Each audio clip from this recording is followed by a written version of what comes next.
Good morning. Good morning, everybody. I know you can hear me, online children. Right. Uh, I have decided to conduct this class to finish this unit.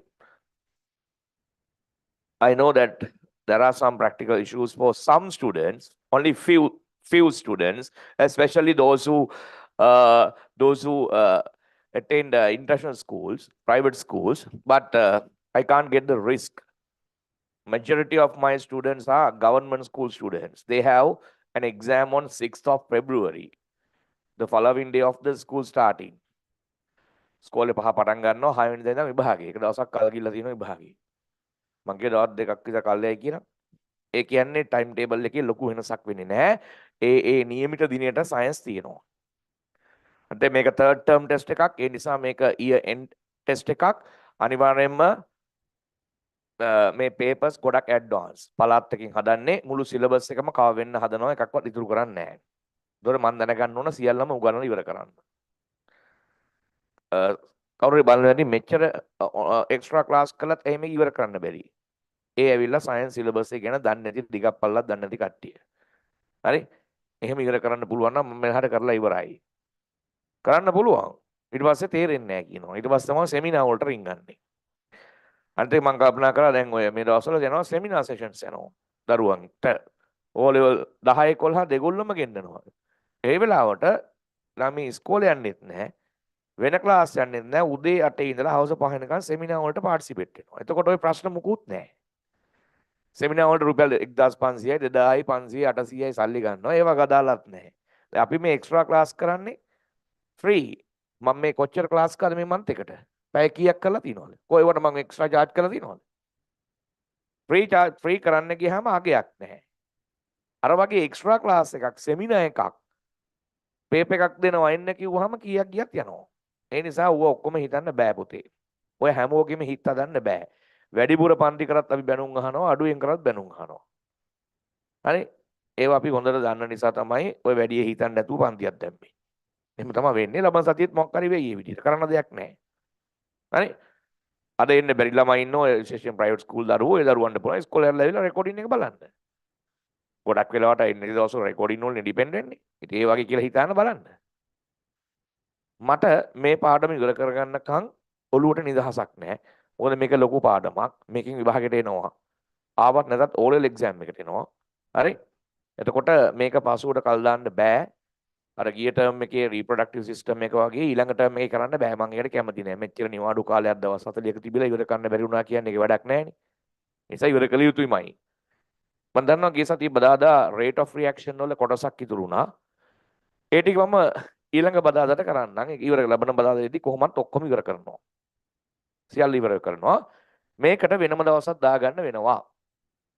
සමුද්‍ර දරුවන්ටත් මම දවසක් දාන්න ලබන සතියේ කරනවා. ඒ ළමයි මෙහාට ගියෙන්නෙත් නැහැ, මේ ළමයි එහාට ගෙන්නන්නෙත් නැහැ. හරි?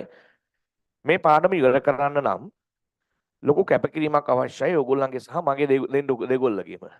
මම වෙනදාට මේ පාඩම කරේ මෙන්න මේ ටියුට් එකකින්. ඉන්හෙරිටන්ස් කියලා ටියුට් එකකින් තමයි කරේ. නමුත් මම ඒ සැරේ දුන්නේ නැහැ ඒක ඔයාලට. හේතුවක් තමයි මේකේ ගොඩක් තියෙන questions. past paper question. මේවා කර කර ඉන්න ගියොත් පාඩම කරන් යන්න අමාරුයි. වෙලා යනවා. ඒ නිසා ඉස්සෙල්ලා මම අද theories උගන්වනවා basics. එතනදී ඕගොල්ලන්ගේ ටෙක්ස්ට් බුක්ස් තියෙනවා නම් ගෙවල් වල දරුවෝ සහ ඕගොල්ලන්ගේ එළියට ගන්න. ටෙක්ස්ට් බුක්ස් අවශ්‍යයි මේ වැඩේට. සමහර දේවල් මම කියනවා ගෙදර ගිහිල්ලා මෙන්න මේ කොටස ලියා ගන්න පොතේ. මොකද ඒවා ලියලා ඉඳි තමයි වෙලා යන්නේ. බයොලොජි නේ පුතේ සෑහෙන ලියන්න තියෙනවා. පෙන්සිල් එක අරගෙන ටෙක්ස්ට් බුක් එකේ මම කියන ඒවා ගෙවල් වල දරුවෝ ගාව තියෙනවනේ. මාක් කරගන්න. ඊට පස්සේ පුළුවන් මම මේ ටියුට් එකේ තියෙන අද දවසේ කරන්න පුළුවන් කියලා හිතෙන questions කිහිපයක් ගත්තා. ඒක මම ස්ක්‍රීන් එකේ දාලා කරනවා. at the end of the unit අවසානයේදී ඒක වෙන්නේ. අවසානයේදී ඒක මම ඒ වෙලාවට කරන්නම්. ඒ නිසා මම මේ ටියුට් එක දුන්නේ නැහැ. ඔයාලට එව්වෙත් නැහැ. මට නිදහසේ පාඩම කරන්න ඕන නිසා ටියුට් එකක් දුන්නාම මේ ටියුට් එකට රෙස්ට්‍රික්ට් වෙනවා අපි. හිර වෙනවා. නිදහසේ උගන්වන්න බෑ. Inheritance. Write the topic. Inheritance unit number 20. මම වේගින් පාඩම කතා කරනවා. මොන හරි ඉෂුව එකක් තියෙනවා මගෙන් අහන්න. තේරුම් නැත්නම් මගෙන් අහන්න ගැටලුවක් නැහැ මම කියලා දෙනවා.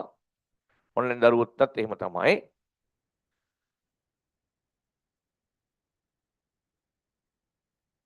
(8:30 to 12:30) මම දාලා තියෙන්නේ 8 නෙමෙයි 8:30. තව පැය භාගයක් පොඩ්ඩක් පස්සට ගත්තා. 2 minutes වත් දන්නේ නැහැ මම හිතන්නේ මම එක්ස්ට්‍රා ක්ලාස් එකක් arrange කරා කියලා මට යාර කියන්නත් අමතක වුණා. maths වල issue එකක් නැහැ. maths වල ඉවර වෙනවා syllabus. science වල එහෙම කරන්න බෑ.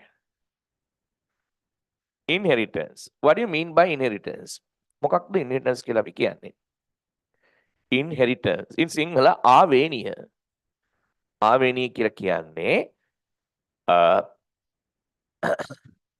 the process of transmission of characteristics from one generation to the next.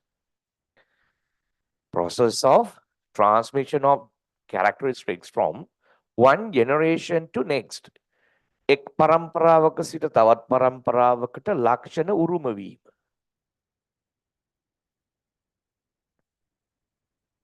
The features of your parents automatically came to you. You look like your parents most probably.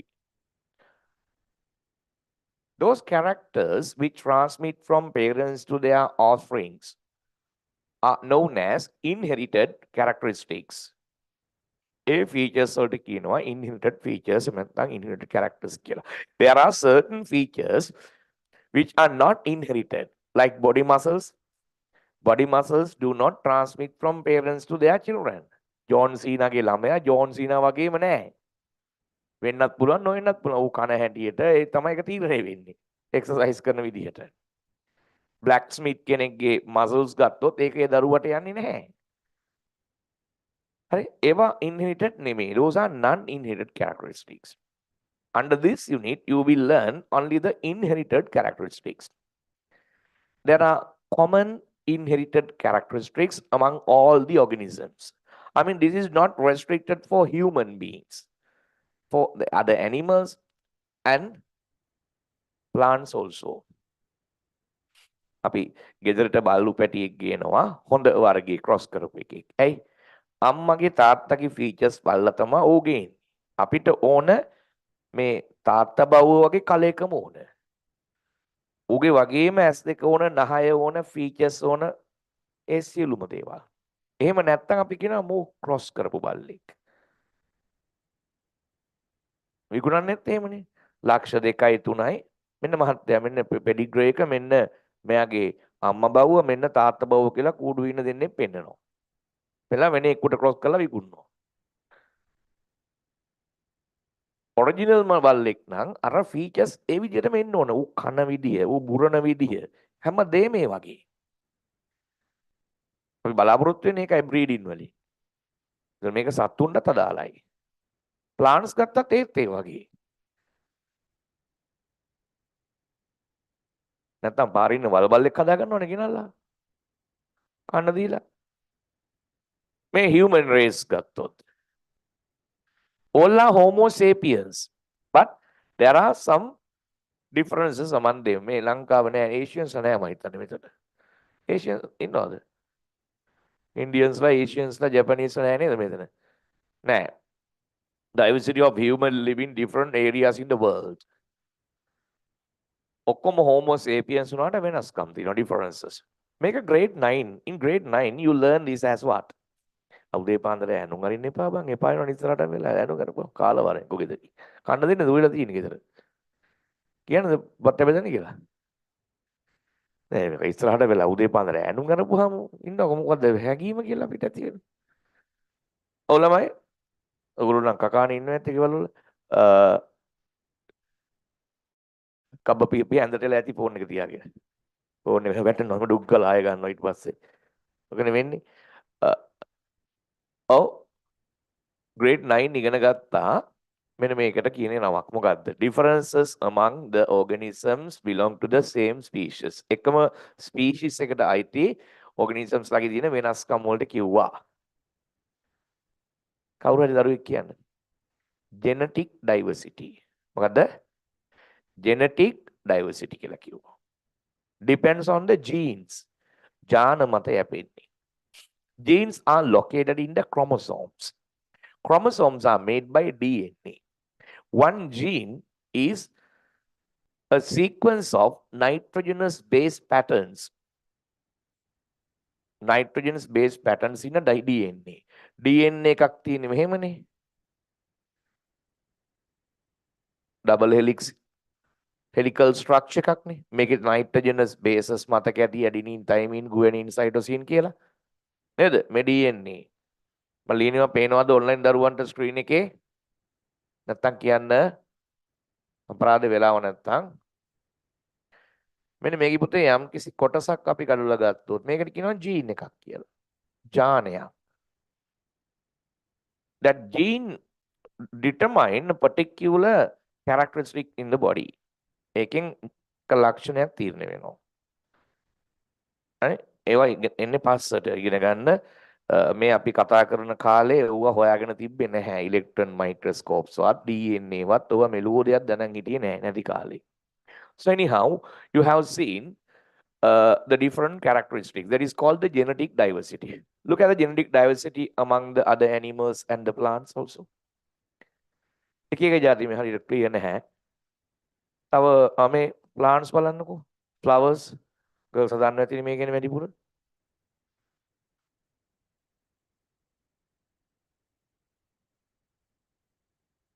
right? ඒවා පොඩ්ඩක් පැත්තක තියලා අපි කෙලින්ම එමු humans ලා ගැන ඉගෙන ගන්න. What are the common inherited characteristics of human beings? Before that, just get a definition of inheritance. ලියා ගන්න inheritance කියන එක. වේගින් ලියා ගමු. inheritance කියලා ලියන්න. inheritance. Transmission of transmission of transmission of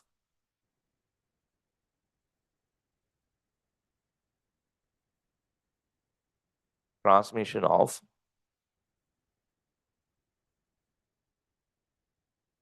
characteristics transmission of characteristics transmission of characteristics transmission of characteristics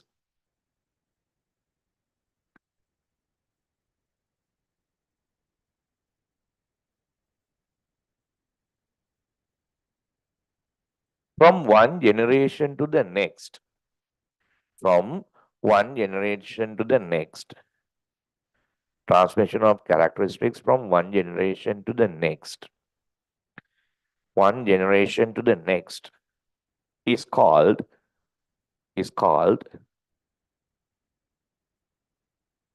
inheritance. Inheritance.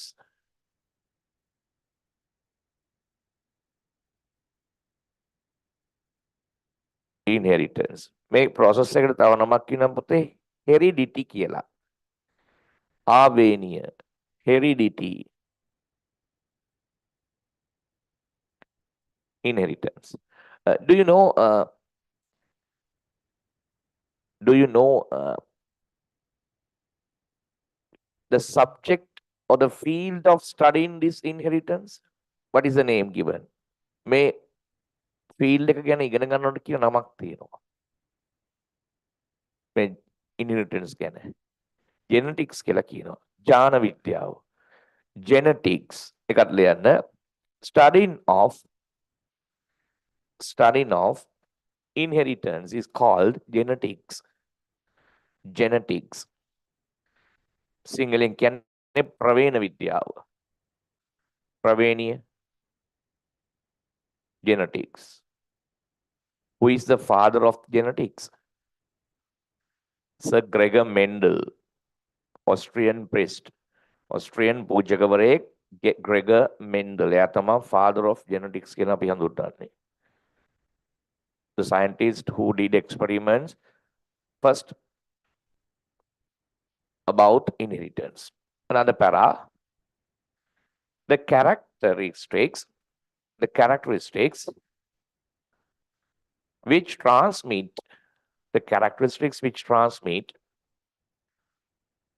transmit from one generation to next. Transmit from one generation to next. One generation to next are called inherited characteristics. Are called inherited characteristics. Are called inherited characteristics. Inherited characteristics are called inherited characteristics. මම ඔතන terms තුනක් දීලා ඇති. Inherited characteristics, genetics, inheritance. Right? That is the introduction of this unit. Introduction. Right. Let's learn the common inherited characteristics in human. මිනිස්සුන්ගේ තියෙන පොදු මේ ලක්ෂණ මොනවද පරම්පරාගත වෙන. ඕගොල්ලන්ට ඕගොල්ලන්ගේ අම්මගේ පැත්තෙන් තාත්තගේ පැත්තෙන් ඇවිල්ලා තියෙන ෆීචර්ස් ඕගොල්ලෝ දන්නවා. අරුවෙක් ඉපදෙන වෙලාවෙම කියනවා වටේ ඉන්න නෑදෑයෝ ආච්චිලා සීල බල්ලා කියනවා අනේ තාච්චිගේ නිකට අම්මිගේ නහය. අනේ එහෙම කියලා කියනවනේ. අපි උනත් එහෙම කියලා තියෙනවනේ. අර ඇල්බර්ට් අයින්ස්ටයින් කියලා තියෙන කතාවක්. ඇල්බර්ට් අයින්ස්ටයින් කියන්නේ මහා කැත මිනිස්සෙක්නේ. කිසිම ස්මාර්ට් ගතියක් නැති කැතම කැත කොණ්ඩේ වවාගත්ත පිස්සෙක් වගේ මිනිස්සෙක්. මේ මිනිස්සයත් එක්ක මැරි කරන්න ඇවිල්ලා තියෙනවා ලස්සන ගර්ල් කෙනෙක්.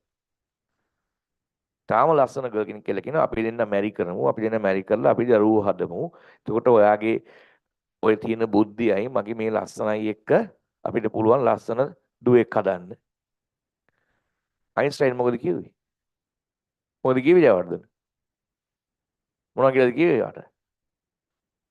අයින්ස්ටයින් කිව්වා හරි උඹේ ලස්සනයි මගේ බුද්ධියයිනේ. එයා ජෙනටික්ස් ගැන දන්නවනේ එනකොට ජෙනටික්ස් ගැන හොයාගෙන තිබ්බේ. නෑ. මගේ මේ කැතයි උඹේ ගොංකමයි ආවොත් එහෙම ළමයාට. එහෙනම් ඕනේ නෑ මේ මගුල කියලා අතහැරලා දැම්මා. ඒ කියන්නේ අපිට කියන්න බෑ තාත්තගෙන් සහ අම්මගෙන් එන ෆීචර්ස් මොනවද කියලා. හරිනේ අර කාන්තාවගේ ගොංකමයි අර මනුස්සයයි කැතයි ආවොත් එහෙම ඊඩම ගෑල්ලා මේ වැඩක් නෑ කැතයි ඊට පස්සේ. කවුරක් අසද බඳින්නේ නැහැ කී ගොංකම හින්දා. කැත හින්දා බලන්නෙත් නැහැ කවුරුවත්. හරියටම කියන්න බෑනේ මේ මනුස්සගේ බුද්ධිය වෙනවා කියලා මෙතෙන්ට. ඕගොල්ලන්ගේ ෆැමිලිස් වල ඇති සමහරට ඔයගොල්ලෝ අම්මා තාත්තට වැඩිය වෙනස් වෙන්න පුළුවන් උස වෙන්න. අම්මත් මිදි තාත්තත් මිදි ඔයගොල්ලෝ උසයි ෆැමිලි එකේ. එමත් වෙනවා. ඒ කියන්නේ මේක මික්ස් එකක් තියෙන්නේ random that because of the meiotic process. You know what meiosis is? During meiosis, the characteristics are mixed together. It occurs randomly. එක වෙන්නේ අහඹු ලෙස. Nobody can predict. But anyhow, you all have the same features as your parents. Totally different වෙන්නේ නැහැ. So there's a saying, great saying called the black bone to white parents. මේ genetics වල ක්‍රියාමනක් තියෙනවා black bone to white parents කියලා. අම්මා තාත්තා දෙන්නම සුදුයි. සුදු කියලා මේ අදහස් කරේ fair skin. ඒගොල්ලෝ සුද්දෝ. But the child is black.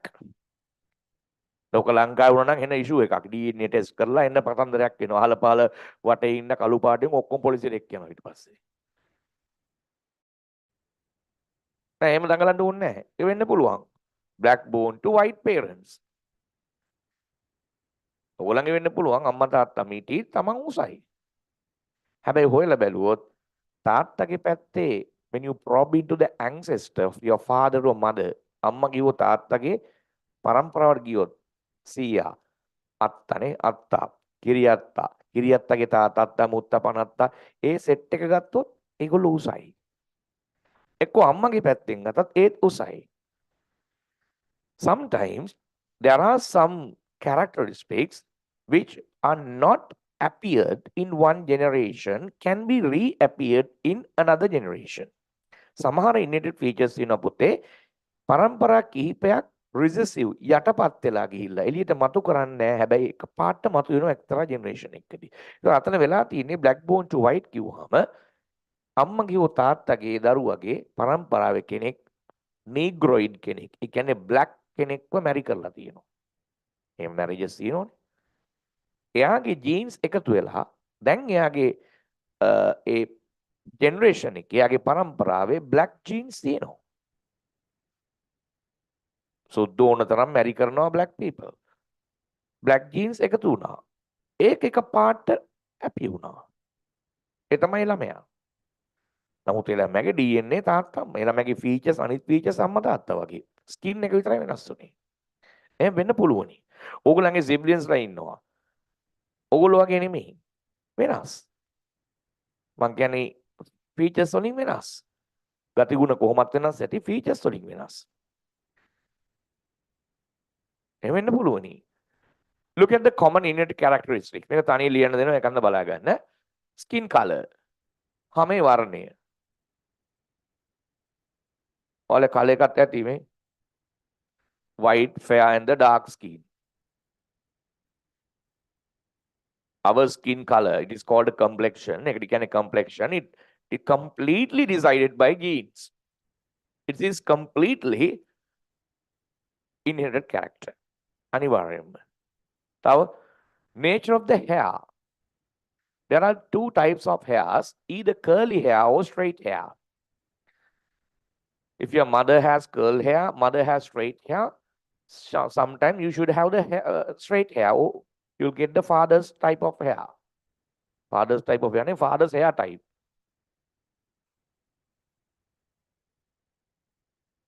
Some of them have fused earlobes. මේ earlobes සමහර අයගේ මෙමෙ ඇලිලා වගේ තියෙන. In others free. සමහර අයගේ මෙහෙම ඈත් වෙලා තියෙනවා. එම් වර්ග දෙකම තියෙනවා. Some of you can have ability to roll the tongue. Can you fold the tongue? I can't do that. එහෙම දිව රෝල් කරන්න පුළුවන් නම් අම්මා තාත්තගේ කාට හරි පුළුවන් ඇති. මොකද ඒක එන්නේ එතනින්.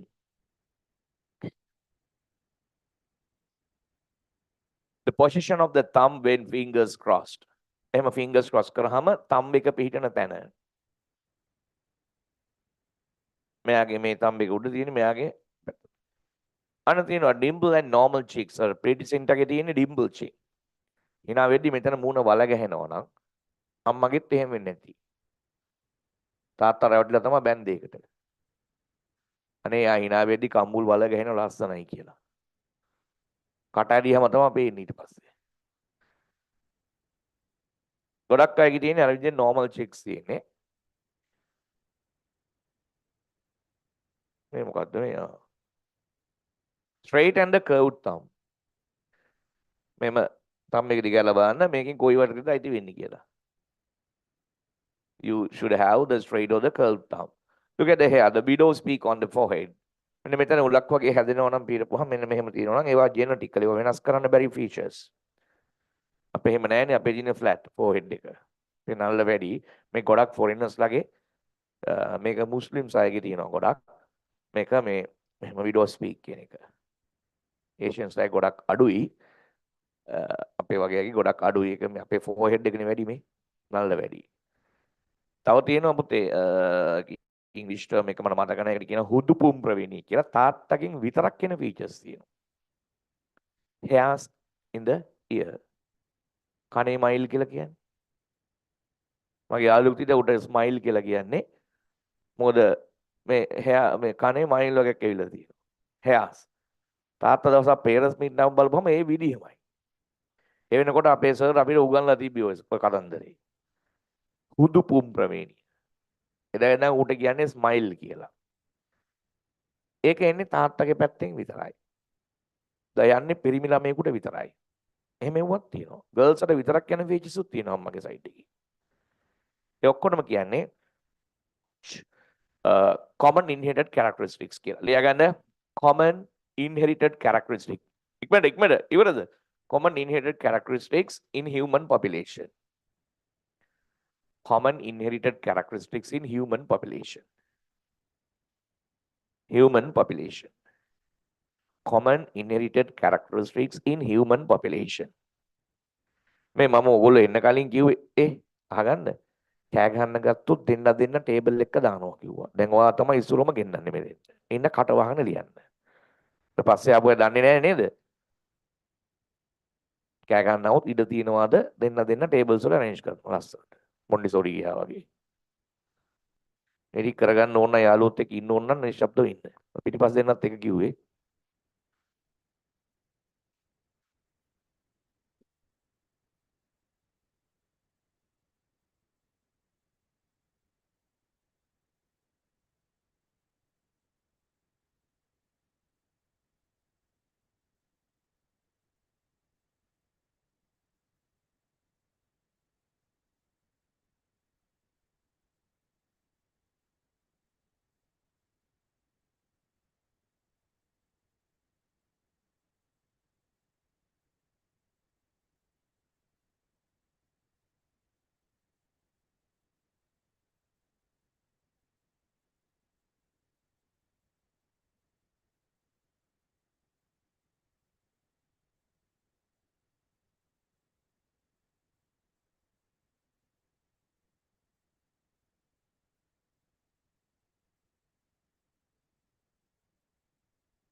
Number 1 skin color.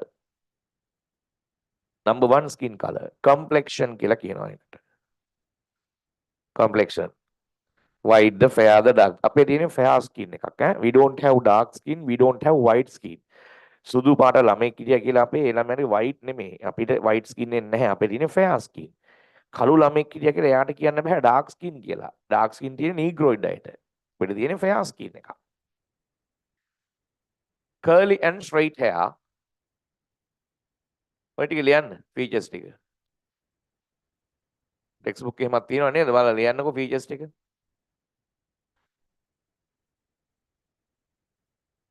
Text book එකේ පොඩක් ඉහළ මෙහෙට පෙරලා බලන්න. තියෙන features ටික ඔක්කොම ලියන්න common inherited characteristics. Those are not the diseases or ලෙඩ රෝග එහෙම නෙමෙයි common features. Diseases වෙනම තියෙනවා.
Write all the features, all the common inherited features.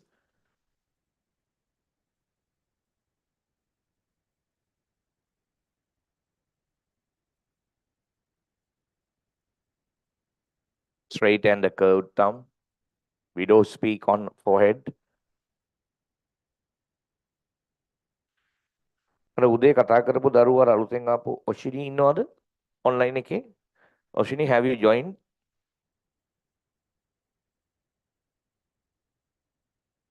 Have you joined?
Right.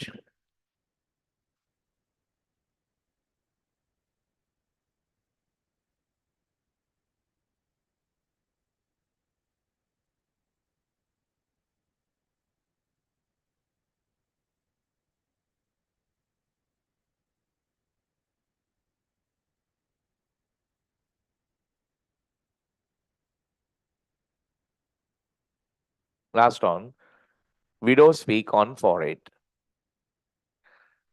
Right. There are some uncommon inherited characteristics too. You can see them rarely.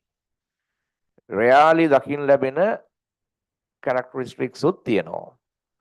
They are considered as some diseases. මේවා සාමාන්‍යයෙන් සමහර ඒවා ලෙඩ විදියට අපි හඳුන්වනවා. එකක් තමයි number of fingers. Number of fingers. If two fingers are fused, it looks like four fingers. ඇඟිලි දෙකක් එකට ඇලිලා හැදුනහම හැදෙන්නේ ඇඟිලි හතරක් වගේ පේන්නේ. It is called syndactyly. Now, those things can be, what do you call that? They can be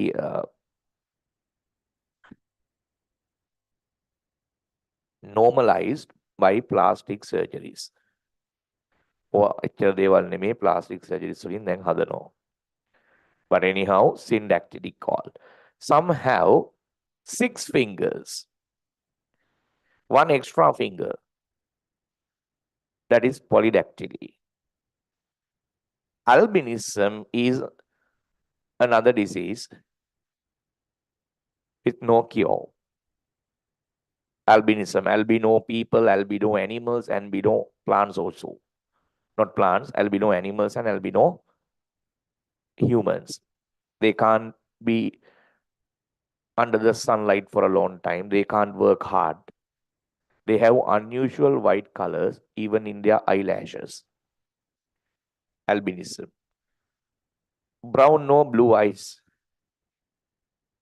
Most of such rare inherited characters are the resulting of gene mutations. මේවා එන්නේ ගොඩක් වෙලාවට ජාන විකෘතිතාවලින්. You know gene mutations? Most of gene mutations are unfavorable. But so fortunate they are recessive. ගොඩක්ම mutations කියන්නේ අහිතකර දේවල්. නමුත් ඒවා බොහොම අඩුයි recessive. Society එකේ දකින්න ලැබෙන්නේ බොහොම අඩුයි. නැත්නම් හැමතැනම මේ features තියෙයි. දැන් there are some rare inherited characteristics too. Rare inherited characteristics 2.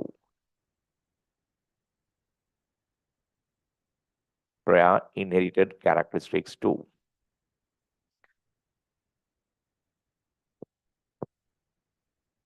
මට කියන්න මතකනවා left handsome right handsome කියන එකත් inherited character එකක්. දකුණත් බව වමත් බව කියන එකත් පරම්පරාගත ලක්ෂණයක් ඒකත්. හරි? Can you write few rare inherited characteristics?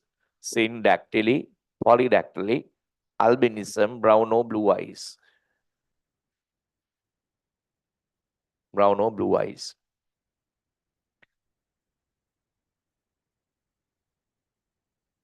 Right. I told Gregor Mendel considered as the father of genetics because he did experiments on genetics first. So difficult to use animals for experiments. Animals cannot be easily used for the genetical experiments because there are some practical issues. In animals, it takes longer period to get one generation from parents. And the animals in the same generation have to be crossed to get the next generation. එකම generation එකේ civilians ලා අතර cross එකක් කරන්න සිද්ධ වෙනවා. ඒක animals ලගේ කෙරෙන්නේ නැහැ සාමාන්‍යයෙන්. ඒ වගේ දේවල් නිසා අපි මේවට ගන්නේ Mendel මේකට use කරේ මොකක්ද? Which plant is used as in the school set? School එහෙම නැහැ උගරියතනේ උගන්වල. ඔව්. මොකක්ද ගත්තේ? Plant එක.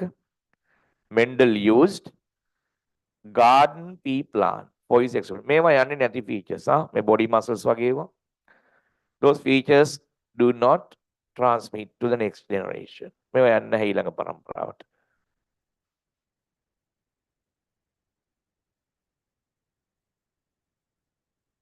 It depends on the nutrition and other features, exercises, environment, living, like that. Right? Is a man I'm talking about, Gregor Mendel. Gregor Mendel. First person study about transmission of inherited characters, Austrian priest, Gregor Mendel. He used garden pea plant, Gevathu mackerel. The botanical name, the scientific name of garden pea plant is Pisum sativum. Pisum sativum. ඔයගොල්ලන්ට එනවා. ලියන්න. Pisum sativum. Botanical name of garden pea plant. Garden pea plant has special features over the other plants. That's why he selected the plant. See what are they? Then write in on the paragraph. Subtopic Kalyan Lamai. Mendel's experiments about inheritance. Mendel's experiments about inheritance. හවස පන්ති නැහැ, රෑ පන්ති නැහැ. Mendel's experiments about inheritance. අපේ නිවාඩු කාලවල අපිට ඕන විදිහට පන්ති ඇඩ්ජස්ට් කරගන්න පුළුවන්කම තියෙන්න ඕනි. හරි? ඒ ෆ්‍රීඩම් එක මට අවශ්‍යයි.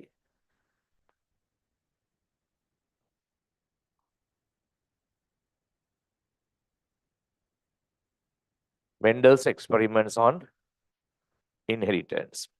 Right under that, the first person who did experiments on inheritance, the first person who did experiments, first person who did experiments, first person who did experiments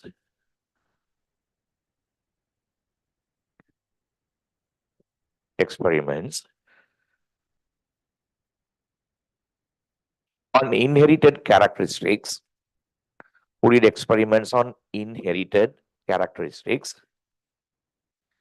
inherited characteristics, inherited characteristics is Gregor Mendel. Gregor Mendel.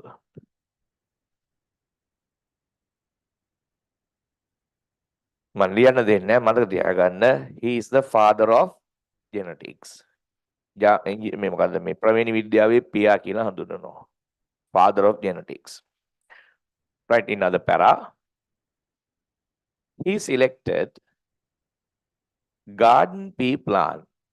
He selected garden pea plant. Can you write the scientific name too with the regulations rules? Garden pea plant for his experiments. Garden pea plants for his experiments. For his experiments. Garden pea plants for his experiments because of its special features. Because of its special features. It means garden pea because of its special features. Special features. Right. ඔන්න ඔයාලා තමයි text එක අවශ්‍ය වෙන්නේ. මම කියේ සමහරව මම ගෙදරින් ලියන්න දෙනවා කියලා වෙලාව ඉතුරු කරගන්න. ඔව්. පුතේ, those are the things. Those are the features of garden pea plant which rarely found in other plants. අනිත් ගස් වල ටිකක් හොයාගන්න අමාරු. First one is can be easily grown. Everybody knows that pea plant can be easily grown. නිකම් මෑකර රැටයක් එහෙට විසික් කරත් පැලවෙනවනේ. නේද? It has short lifespan. So the next generation can be obtained within 3-4 weeks, within 1 month.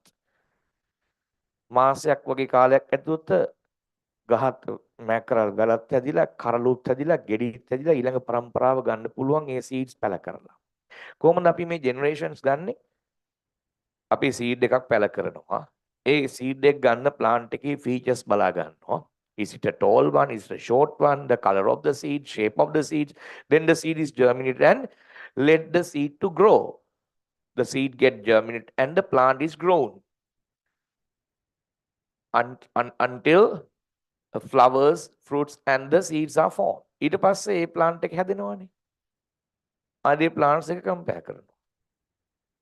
ඊට පස්සේ දෙවෙනිට හැදිච්ච plant එකෙන් seeds ගන්නවා. ඒ තමයි first generation එක. ඒක අපව පැල කරනවා. ඒකෙන් හැදෙන plant එක තමයි second generation එක. අන්න එහෙමයි ගන්නෙ. ඉතින් ඔක හිතන්න animals අර කරන්න ගියොත් එම් සෑහෙන කාලයක් යනවනේ. Pregnancy period of human being is 280 days. ඊළඟ generation එකකම් බලන් ඉන්නවා මාස 10ක් යනකම්. කරන්න බෑනේ. ඒකයි මේ plants ගන්නෙ. So anyhow, within a short time period, the harvest can be obtained. Can obtain pure breeding plants. What do you mean by pure breeding? Pure breeding means one of the characteristics not changed from many generations. So difficult to find such plants. අපි එක plant එකක් ගත්තොත් ඒ plant එක හැදුන plant එකක් තියෙනවනේ. එයත් උසයි. ඒ plant එක හැදුන seed එකක් ගත්ත ඒ plant එකත් උසයි. ඔහොම when you probe into the ancestor plants, all plants were the same features. The same feature not changed for many generations, just like living fossils. Evolution එකකින් අපි දන්නවා වෙනස් වෙනවා කියලා නේද? නමුත් මේ pure breed කියලා කියන්නේ එයා ගත්ත එයාගේ පරම්පරාවම ලක්ෂණ එකයි. ඒ කියන්නේ pure breed බල්ලෝ කියන මම ඉස්සෙල්ලා කිව්වේ. අපිට jet black බල්ලෙක් ඕන, jet black labrador කෙනෙක් ඕන. cross වුණාම උගේ color එක වෙනස් වෙන්න පුළුවන්. pure breed නම් 100% අනිවාර්යෙන් එයාගේ අම්මගේ අම්මා ඔක්කොමම pure breed වෙන්න ඕන. ඒකනේ pedigree එක ඉල්ලන්නේ. පිට රටින් ගේන බලු වර්ගයක්. ඕක ලංකාවේ නැහැනේ. ඒතකොට ඒ ගෙනාපු බල්ලා හෝ බැල්ලගේ විස්තර ඕන. එයාගේ colors, එයාගේ photos ඒකින් cross වෙච්ච ඊළඟ අන්න එහෙම ගන්න ඕන. ඒ වගේ තමයි pure breed හොයන්නේ. එහෙම ඒවා හිතන්නකො plants වල හොයන්න පුළුවන්ද කියලා ලේසි. නමුත් එයා හොයාගත්තා. Purebred. Presence of easily observable contrasting character. What do you mean by contrasting characteristics? Contrasting characteristic means opposite characteristics. No intermediate one. As example, height of a plant is one of the contrasting character. චාකයක උස කියන්නේ එක contrasting character එකක්. Either tall or short, no intermediate height. අය අතරමැද උස ගස් නැහැ. එක්කෝ උස ගස් එක්කෝ මිටි ගස්. There are 7 such contrasting characteristics found in garden pea plant. ඔය වගේ 7ක් තියෙනවා contrasting characteristics. බලන්න ඕනද? වෙන ගස්වල හොයන්න බැරි. මේ ටේබල් එකේ තියෙන්නේ ඔය contrasting characteristics 7 තමයි. Color of the flower. මල් වර්ග දෙකයි. කරදරයක්ද මන් දන්නේ නැහැ මේ බෝට් එකත් වෙලාවකට. තුන් වාලයක් වෙන්නේ. මේවා හදලා තියෙන්නේ මෙහෙම ස්ලයිඩ් කරන්න නෙමෙයි ළමයි. නේද? අපි මෙහෙම ස්ලයිඩ් කරපු ගමන් එයා හිතන්නේ ඊළඟට යන විදිහ යනවා කඩාගෙන. එහෙනම් මේකේ white board එක රම්ම ලියන්න ඕන. මම මේ කියන්නේ PDF එකක් උඩ ලියන එකනේ. Color of the flower. There are only 2 colors in the flowers of mackerel. Either purple color or white color. ඒ අතර මුකුත් නැහැ. Color of the seed. 2 colors. Yellow seeds or green seeds. Shape of the seed. Either rounded or wrinkled. එහෙම wrinkled වෙච්ච seeds එහෙම නැත්නම් rounded seeds. Shape of the pod. කරලේ ස්වභාවය inflated ඉදිමුණ කරල් or constricted හැකුළුණු කරල්. Color of the pod. pod එකේ වර්ණය mackerel colors දෙකක් තියෙනවලු either green or yellow. කහ පාට කරල් සහ කොළ පාටයි. අතරමැද නැහැ සුදු පාට කියලා මොකුත් ආයේ. Position of the flower. මල් හැදෙන්නේ කොහෙද ගහේ? Either apical bud or auxiliary buds. එක්ක මුදුන් දැල් එහෙම නැත්නම් අනිත් තැන් වල. Height of the plant අපි ගත්තේ tall or short, no intermediate height. Those are the 7 contrasting characteristics of garden pea plant. Very useful in genetical experiments. ඔහොම 7ක් හොයන්න හම්බෙන්නේ නැහැ contrasting අනිත් plants ගත්තනම්. Right? Next, natural self-pollinating. Mackerel කියන්නේ සාමාන්‍ය ස්වභාවිකව self-pollinated. දන්නවනේ මොකක්ද කියලා. ඉගෙන ගත්තනේ. මොකද self-pollinate කියන්නේ? Pollens of a flower deposits of the stigma of the same flower. In most of plants, self-pollinate is avoided. Only the cross-pollination is done, like passion fruit. But in garden pea plant, both self-pollination and cross-pollination can be done. If necessary, we can do the cross-pollination too. Get the small paintbrush, get a pollens of one flower and deposit of the stigma on another flower. That is cross-pollination. Can be done too. Ability to obtain offspring by breeding can continue generations. සමහර plants ඉනවා පරම්පරා එකක් දෙකක් ගියාම ඉතින් යාට හැදෙන්නේ නැහැ. මෙයා එහෙම නෙමෙයි ඕන තරම් පරම්පරාවන් ගානක් ගන්න පුළුවනි breed කරලා. mackerel. මෙන්න මේ නිසා තමයි අපි garden pea select කරගන්නේ. තේරෙනවද? Reasons to select the garden pea plant for his experiments. මේ ටික පුතේ ඔයගොල්ලෝ අදම ගෙදර ගිහිල්ලා අමතක වෙන්න කලින් ලියා ගන්න පුළුවන් නේද? page number එක අවශ්‍යද පොතේ? ඔතනින් ලියා ගන්න ඉඩ තියා ගන්න. ඒතකොට ඉඩ තියදී දකින්නවනේ මොකද කියලා. නැත්නම් ලියන්න ගියොත් වෙලා යනවා. page number 174 in my book. 174. මෙන්න මේ ටික ඉඩ තියා ගන්න. ඕකෙන් අනිවාර්යයෙන්ම features 3ක් විතර අහනවා. දෙකක්වත් අහනවාමයි.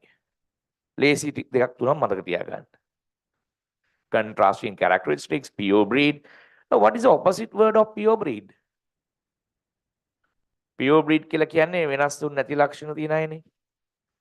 hybrid කියනවා. ලංකාවේ hybrid හරක් ඉන්නේ අඹේ වෙලාවේ මේ farms වල. නිව්සීලන්තේ වුණුයි ලංකාවේ hybrid කරලා තියෙන්නේ. ඒ උන්ට cross කියලා කියන්නේ ඒක තමයි. ලංකාවේ ෆීචර්ස් උත් තියෙනවා ඉන් නිව්සීලන්ඩ් ෆීචර්ස් තමයි ඌ කන්නේ හොඳ තනකොළ විතරයි. මේ තනකොළ කන්නේ නැහැ ඌ. ඌට මෙහෙ ඇවිල්ලා ඉන්න බෑ සීතල ඕන. ලංකාවේ දෙනුන්ගේ ෆීචර්ස් ඌට ඇවිල්ලා තියෙනවා කනවා කෑමක් පෙරේතකමට උදේ දාපුවාම එළි වෙනකන් කනවා තනකොළ ටික. ඒ ෆීචර්ස් දෙකම එනවා ඌට. අනේ එන්න සයිස්. අලි වගේ. මේ කනවනේ. මෙඩි ගෙදරින් ලියා ගන්න ඕන. Right. He observed 7 contrasting characters and tested one character at a time. මම එයාගේ එක්ස්පෙරිමන්ට් එක කියන්නේ. මේක තමයි එන්නේ එක්සෑම් එකට. Even though there are 7 contrasting characteristics, he used only one character at a time. එක සැරයකට මේ හතෙන් එකයි ගත්තේ යා. අපි මේ හිතමු as example. He cultivated pure breed tall and pure breed short plants. For scientific experiments, the experiment will be succeeded. The conclusion will be accurate when more samples are taken. මේ ගහක් දෙකක් අරන් මේක කරාට හරියන්නේ නැහැ. samples ගන්න ඕනේ. මෙයා සාමාන්‍යයෙන් 1000ක් විතර ගත්තා ගස්. plants 1000ක් විතර sample එකක් ගත්තේ. එතකොට මේකේ accuracy එක වැඩි වෙන්නේ. නේද? Otherwise it's too early to come to the conclusions. Anyhow, he breeded pure breed tall. හොයලා pure breed tall plants. අපි හිතමු 500. Pure breed short plant, another 500 planted. These parental මේගොල්ලෝ තමයි හඳුන්වන්නේ ඒගොල්ලන්ගේ parents ලා කියලා. Parental generation given as P. Genetics වල parental generation එක ගන්න capital P අකුරෙන්. symbols ටිකක් තියෙනවා ඉගෙන ගන්න මේ පාඩමේ. Tamanට ඕනේව දාන්න බෑ. කවුද parents ලා? Who are the parents then? Pure breed tall and pure breed short. Okay, අම්මා plant කවුද තාත්තා plant කවුද ඒවා දාලා නැහැ.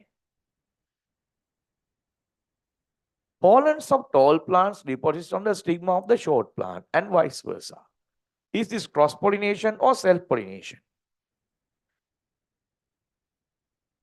පාඩමට ආසාවෙන් ඉන්නවා නම් ඉගෙන ගන්න ඌමනාව තියෙනවා නම් තේරෙනවා නම් අහගෙන ඉන්නවා. නැති වුනහම තමයි කතා කරන්න හිතෙන්නේ. එහෙම අවශ්‍ය නැහැනේ. Is this cross-pollination or self-pollination? හා? කියන්න කට ඇරලා අයියෙන්. මම නිකන් කෑ ගහන්නේ බොරුවට. Cross-pollination. Why? Pollens of one flower deposit on the stigma of another flower, of another plant. උස ගස් වල pollens අරගෙන මිටි ගස් වල මල් වල stigma එකේ deposit කරා. ඒ කියන්නේ ගස් දෙකක්නේ cross pollination. ඒකෙම vice versa කියන අනිත් පැත්තත් කරා. short plants වල මල් වල පරාග අරගෙන tall plants වල stigma එකේ deposit කරා. paint brush එකකින් පුළුවන් පින්සලකින්. ඒකට කියනවා artificial pollination කියලා. artificial pollination. ඒකට හරියන plant එකක් තමයි අරන් තියන්නේ. මේක cross pollination එකක්. يعني parents දෙන්නගේ cross එකක් සිදු කරලා තියෙනවා plants වල. Obtain new seeds by cross pollination and tall plants them to obtain the next generation. ඊට පස්සේ සති දෙකක් තුනකින් ඒ plant වලින් seeds අරගෙන ගත්තා first generation. ඒ කියන්නේ පළවුණු දරු පරම්පරාව. It is known as F1. F1 කියන එකේ තේරුම තමයි filial generation කියන එක. First filial generation. First filial generation. පළමු දරු පරම්පරාව. පුළුවන් ඉතින් plants දෙක අරගෙන cross කරා මල්ක් හැදුනා මල pollinate වුණා ඊට පස්සේ ඒක fertilized වුණා. fertilized වුණාට පස්සේ ඒකෙන් ගෙඩියක් හැදෙනවා. ගෙඩිය ඇතුලේ seeds තියෙනවා. ඒ seed අරන් පැල කරා. පැල කරලා බලනවා ඊළඟ F1 generation එකේ plants මොන වගේද කියලා. පැල කරලා ගහක් කෙනකන් කියන්න බෑ පුතේ අපිට. නේද? ඕනම ගහක seed එකක් අරගෙන ඒක පැල කරාම මේ ගහේ ගෙඩි මොන වගේ අර parent වගේ රසයිද ටෙස්ට් ඒ කලයක තියෙනවද කියන්න බෑනේ හැදෙනකන්. හැදෙනකන් ඉන්නවා ඉතින්. ඒ විදිහට ගත්තා. බලපුවාම එයාට ඇවිල්ලා තියෙනවා all plants in the F1 generation were tall. පළමු දරු පරම්පරාවේ in first filial generation all the plants were tall plants. සියලුම tall plants. None of the plant short. So what happened to the short character? Recessive. short කියන character එක recessive යටපත් වෙලා. It is not appeared in this generation. එළියට මතුනේ නැහැ. Because of the tall character. Tall character becomes dominant. එයා ප්‍රමුඛ වුණා. That dominant character does not allow to appear the recessive character. එයා ඉන්නකම් අරයට no chance එළියට එන්න. ප්‍රබලයා ඉන්නකම් දුබලයාට chance එකක් දෙන්නේ නැහැ. ඌ යටපත් කරන් පාගන් ඉන්නේ. ඌ මැරිච්ච දවසට තමයි උන්ට තැනක් එන්නේ. ඒ වගේ දෙයක් උනේ. නැත්තම් කොහොමද F1 එකේ ඔක්කොම tall? ඒ short plants උ තිබ්බනේ. එයා ඉතින් නතර වුණේ නැහැ. Then he tried to get the second filial generation, F2 ගන්න ගියා. Who are the parents of F2 generation? F2 generation එකේ parents ලා වෙන්නේ F1 plants. Allows self-pollination to take place within the F1. දැන් දෙවනි දරු පරම්පරාවේ දෙමාපියෝ වෙන්නේ parents ලා වෙන්නේ F1. ඔය ලැබිච්ච F1 දෙන්නෙක් අතර cross කළා. මේක වෙලා තියෙන self-pollination එකක්. ඒ කියන්නේ එකම මලේ පරාග අරගෙන ඒකෙම ස්ටිග්මා එකේ ඩිපොසිට්. හැබැයි ඔක්කොම F1 generation. මේ F1 කියන්නේ tall මේ දෙන්නම tall plant. tall plants දෙන්නෙක් අරගෙන ඒගොල්ලෝ self pollinate කරා. දැන් මොකද ලැබෙන්නේ? ඔතන meiosis වෙනවා ඊට පස්සේ characteristics mix වෙලා අවසානයේ අලුත් plant එකක් හැදෙනවානේ. seed එකක්. නේද? මොනවද ලැබිලා තියෙන්නේ? Resultant seeds were planted to obtain F1 generation, F2 generation, sorry. In F2 generation, the plants obtain tall to short 3:1. He got the plants in F2 generation, the ratio of 3:1. If there are 4 plants හතරක් ගත්තොත් 3 of them are tall, there is 1 short plant. Now what? In the second generation, in F2 generation, that short character reappear. අන්න බලන්න ඊළඟ පරම්පරාවේ අර මිටිකින ලක්ෂණේ මතුවුණා. ඒක තමයි උදේම කිව්වේ. There are certain inherited characteristics which do not appear in one generation can be reappeared in another generation. එක පරම්පරාවක මතුවෙන්නේ නැති ලක්ෂණයක් තවත් පරම්පරාවකදී මතුවෙන්න පුළුවන්. Black born to white parents. එයාලගේ ගොඩක් දරුවෝ සුදු ළමයි වුණාට එක පාට අර කළු කියන ෆීචර් එක මතුවුණා. ඒ ළමයට black skin එකක් ආවා. ඒ වගේ දෙයක් වුණේ මෙතන. මේ ratios වලින් යන්නේ මේ ගොඩක් right? 4ක් හැදුනොත් plants 3ක් tall එකක් short. 8ක් හැදුනොත් ඔයාලා හිතා ගන්න ratio එක. මෙතන 500ක් විතර ගත්තා plants. What is the contrasting characteristic used in this experiment? Out of the 7 characteristics, what is the contrasting character used by Mendel in this experiment? මෙතෙන් දියාගත්ත contrasting එක මොකක්ද? 3 පාරක් ඇහුවා. ඔව්. හරියට කියන්න උත්තරේ මට. හතරවෙනි පාර අහන්න දෙන්න නැතුව. දන්නේ නැහැ. confidence එකක් නැහැ උත්තරයක් දී ගන්න. ඔව් කියන්න ඔය ඉඳි මොකද්ද? What is the contrasting character used? හතරවෙනි පාර. Height of the plant. Height of the plant කියන එක. ගහේ උස කියන එක. short the tall ද නෙමෙයි කියා ගන්න බැරුව ඉන්නේ ඇඹරි. contrasting කියන්නේ උස. මෙන්න මේ වගේ අර හතටම යා experiments කරා වෙන වෙනම. One contrasting character used at a time. He did the experiment. He got the results of F1 generation as well as F2 generation, second filial generation. He got the same results. This kind of experiments are known as monohybrid cross. මේවට කියන පොතේ monohybrid cross කියලා. Monohybrid cross. He did the monohybrid cross.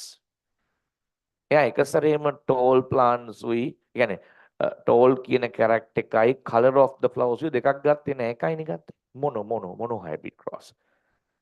The results you obtain from monohybrid cross you saw earlier in that table. මේ table එකේ දැක්කේ ඒකේ results තමයි monohybrid cross වල. මේ තියෙන results. First he used first ඕනේ අපි කරේ මේකනේ height of the plant නේ. අන්තිමෙක් ගන්න tall versus short. F1 generation 100% all plants were tall. What is the dominant character? Tall. වැඩි හැදිච්ච ගස් වලින් ඔක්කොම ගස් ඔක්කොම නෙමෙයි 100% කියලා කිව්වට ඒක පුතේ දලාගයක් නේ ගන්න අපි approximate value එකක් නේ තේරුණාද 787ක් dominant මේ F2 generation එක එකකින් 200 ගාණක් short මේ දෙක අතර සාමාන්‍යයෙන් ratio එක කීයද මම කියන්නේ roughly 3:2 හරි නේද හරිනේ මම කිව්වා F2 generation එකේ ratio එක 3:1 කියලා approximately 3:1 වෙන feature එකක් ගන්න portion of the flower හොයලා ගත්තා pure breed plants ගත්තා auxiliary buds වල තියෙන pure breed plants ගත්තා terminal buds වල තියෙන දෙන්න cross කරා අවසානයේ F1 එකේ හැදිච්ච ඔක්කොම plants වල මල් හැදෙන්නේ auxiliary buds so what is the dominant character then auxiliary recessive one terminal flowers in the terminal bud F2 3:1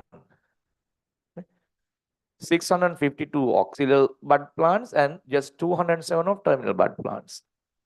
Then he used color of the pods. There are two colors, green and yellow. Green color is the prominent. How do you know that? How do you know whether the green color is prominent?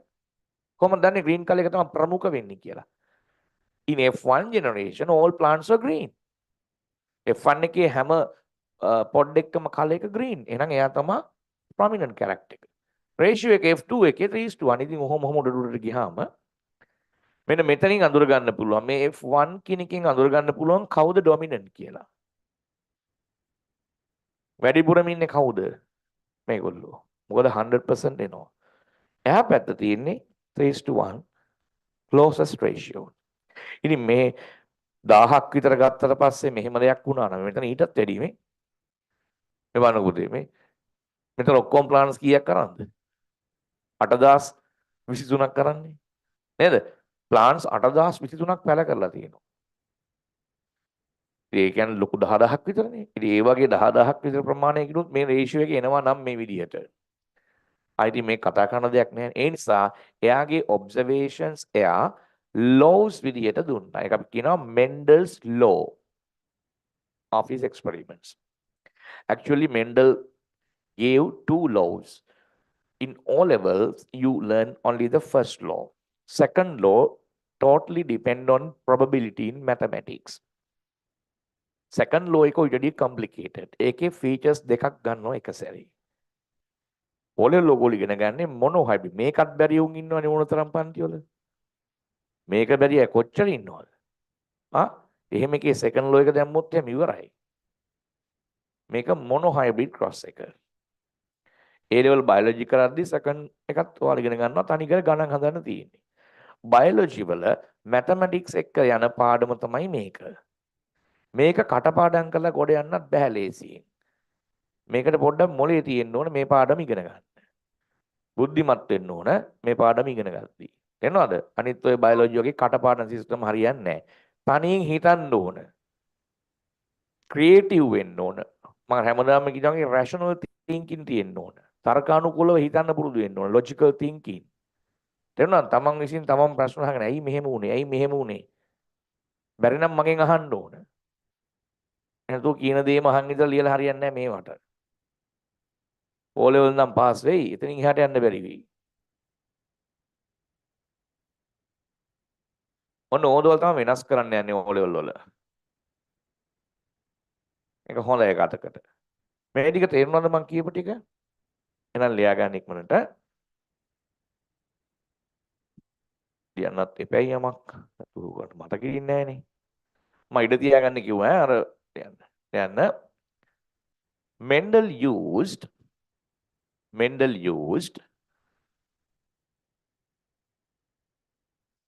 one contrasting character. Mendel used one contrasting character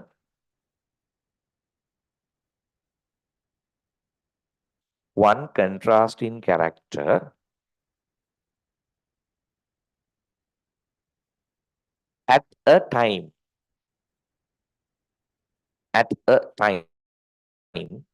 for his experiments. At a time for his experiments. This is called monohybrid cross. This is called monohybrid cross. Monohybrid or monohybrid tama. Monohybrid cross. Monohybrid cross. Use a red pen and write below. Contrasting characters are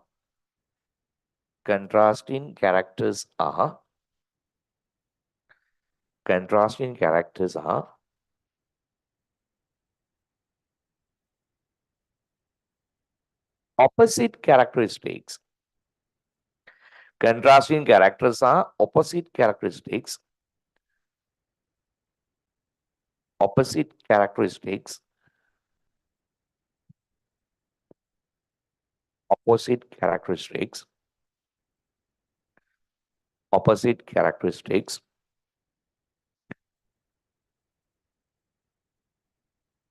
Without intermediate characters. Without intermediate characters. අතරමැදි characters නැති. Without intermediate characters. Without having intermediate characters කිව්වත් හරිය. ඒකනම ලියන්න. Garden pea plant has 7 such inherited characters. Garden pea plant has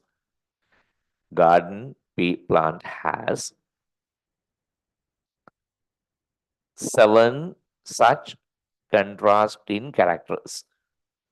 7 such contrasting characters. 7 such contrasting characters. ඒක නම් අපි ලියමු ළමයිනේ පුරුදු වෙන්නත් එක්ක. මෙන්න මේ හත ලියන්න 1 2 3 4 5 6 7 කියලා දාලා එක. පිළිවෙලක් නැහැ. කොහෙන් පටන් ගත්තත් කමක් නැහැ. හතක් තියෙනවා අවසානයේ. ඔය දරුවන්ට contrasting characters ලියන්න කිව්වම සමහර දරුවෝ විභාගෙට ලියන්නේ dominant character එක විතරයි.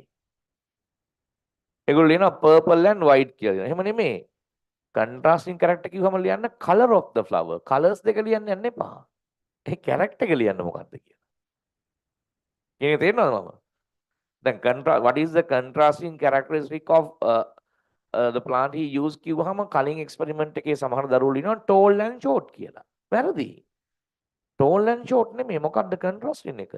height of the plant කියන එක. ගහේ උස කියන එක. ඒකයි ලියන්නේ කිව්වේ ටික පුරුදු වෙන්නත් එක්ක. ඉක්මන් කරන්න. පැයකමාරක් ගිහිලා තියෙන්නේ ওই ටිකට. ඔය එම්මම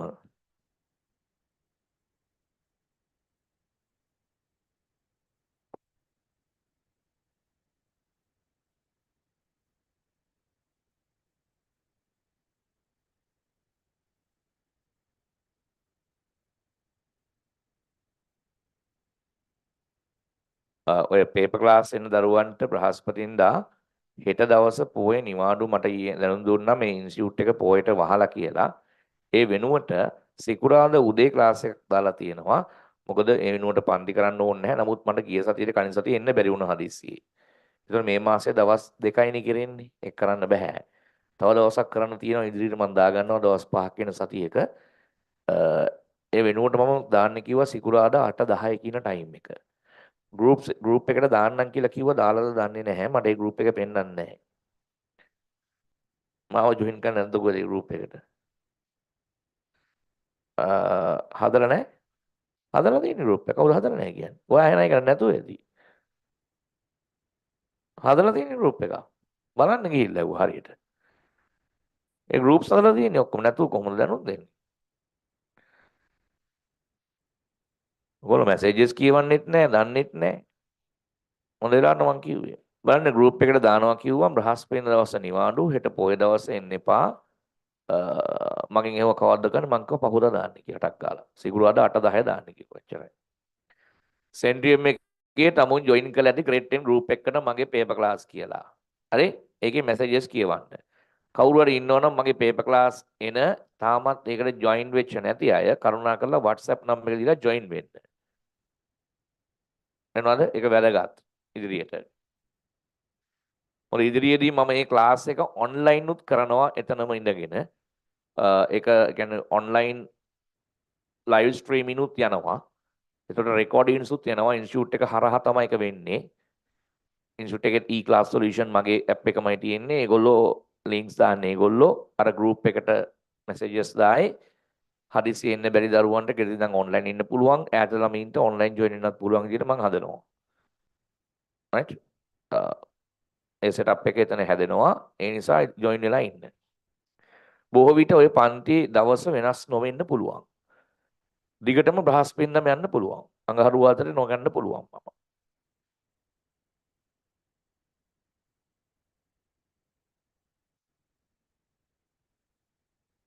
ගෙදර මේ කරන්න වෙලාවක් නැති ප්‍රශ්නයක් තියෙන්නේ. වෙබ් ක්ලාස් එකක්. කරොත් කරන්නේ full online විතරයි. ෆිසිකල් ගෙන්නන්න නැතුව කරන්නේ. සනිකර online.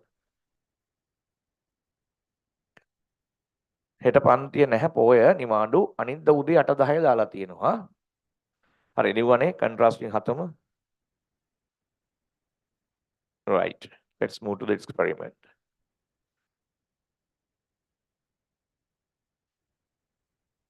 This is the procedure of his experiment. මෙන්න එයාගේ procedure එක. එයා ගන්න the procedure he followed he කියන්නේ එපා. The procedure Mendel followed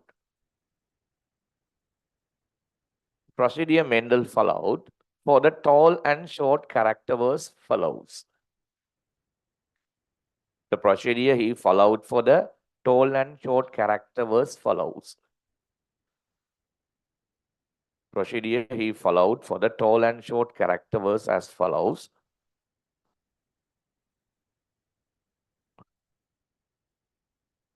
Method එක අපි ලියන්න යන්නේ.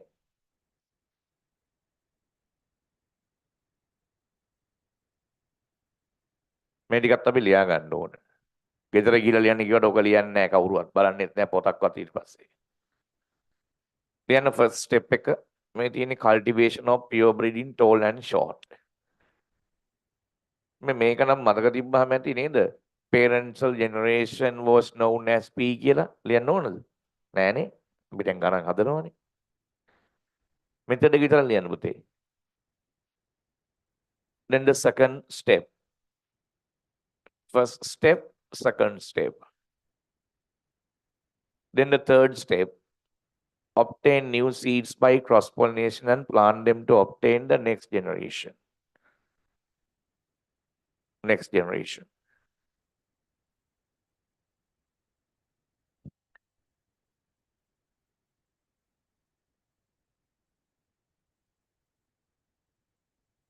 Then write the observation. All plants were tall and they are referred to as F1.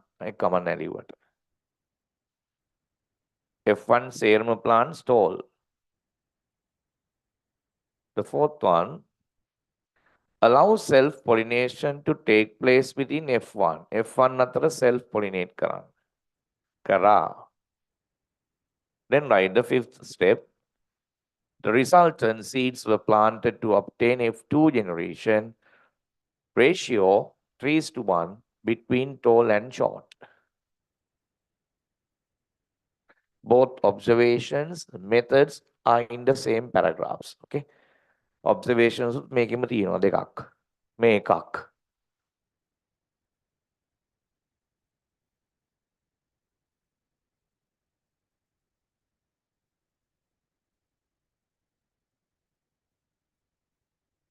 මෙන්න මේක තමයි එක observation එකක්. Observation වෙනම ඇහුවොත් මෙන්න එකක්. මම මේ purple color එකකින් පෙන්නන්නේ. මෙන්න දෙවෙනි observation එක. In F2 generation, ratio of tall versus to short 3:1. එයා දැකපු දේ ඒක තමයි. ඔය දෙක. Two observations.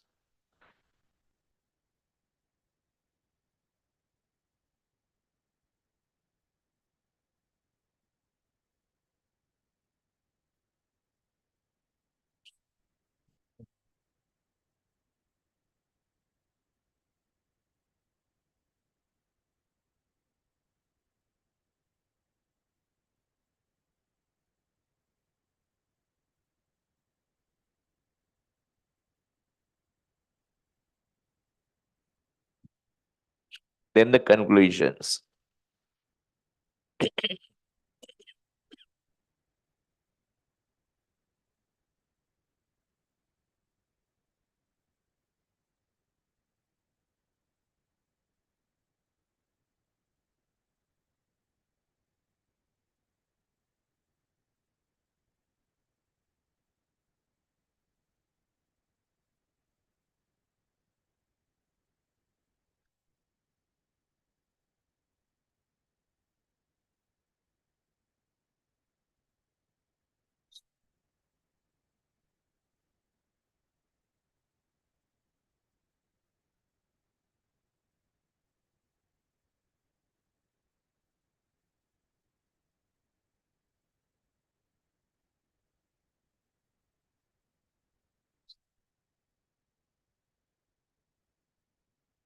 මේ පාඩමේ අමුතුම ටෙක්නිකල් ටර්ම් සෙට් එකක් තියෙනවා අල්ලගන්න ඕන ඕගොල්ලෝ.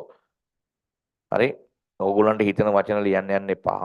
ඔය හයිබ්‍රිඩ්, මොනෝබ්‍රිඩ්, පියෝ බ්‍රීඩින් මේ වචන තව ඉදිරියට එනවා. segregation, link genes, gene linkage ඒ වචන දැනගන්න ඕන.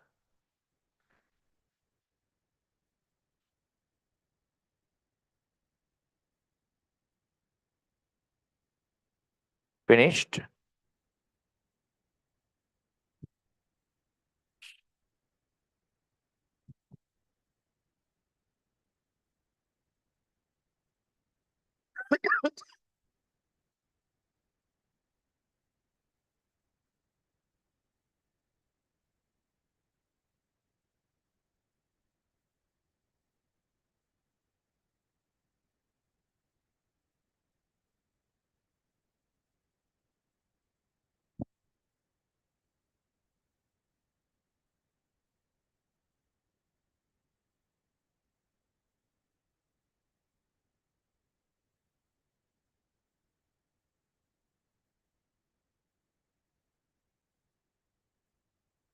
Right. Let's learn the conclusions that he arrived from his experiments. මොනවද එයාට ලැබුණ conclusions කියලා බලමු. Conclusions done according to the observations. Okay? මේ තමයි observations මේක පොතේ තියෙනවනේ. අපි කරේ අන්තිම එක විතරයි. එයා මේ හතරම මේ විදිහට කරලා බලලා තියෙනවා experiments. මෙන්න එයා කියනවා මෙන්න මේ දේවල් පුතේ. Remember at the time no electron microscope was invented.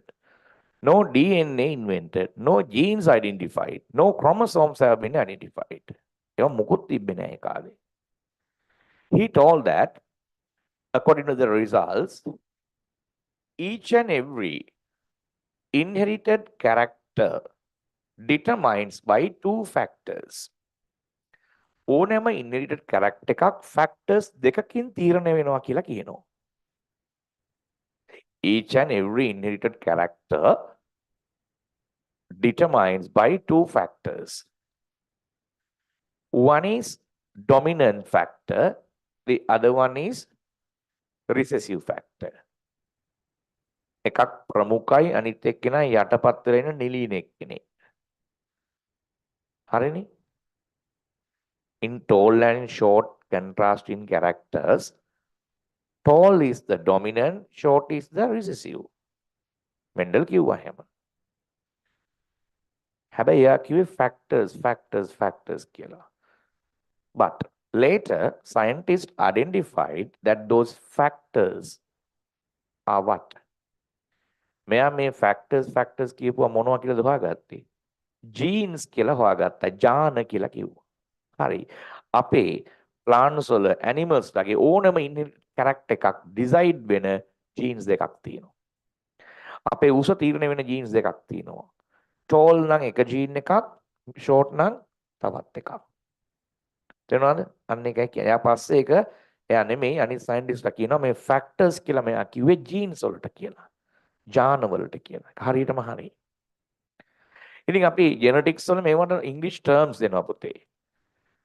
Out of the two factors, the dominant factor given in capital letter, capital T used for that. The recessive character is given simple of that capital letter. එයාගේම simple letter එකකින් තමයි recessive character එක දෙන්නේ. You can't use S. Short කියන්නේ S දෙන්න බෑ.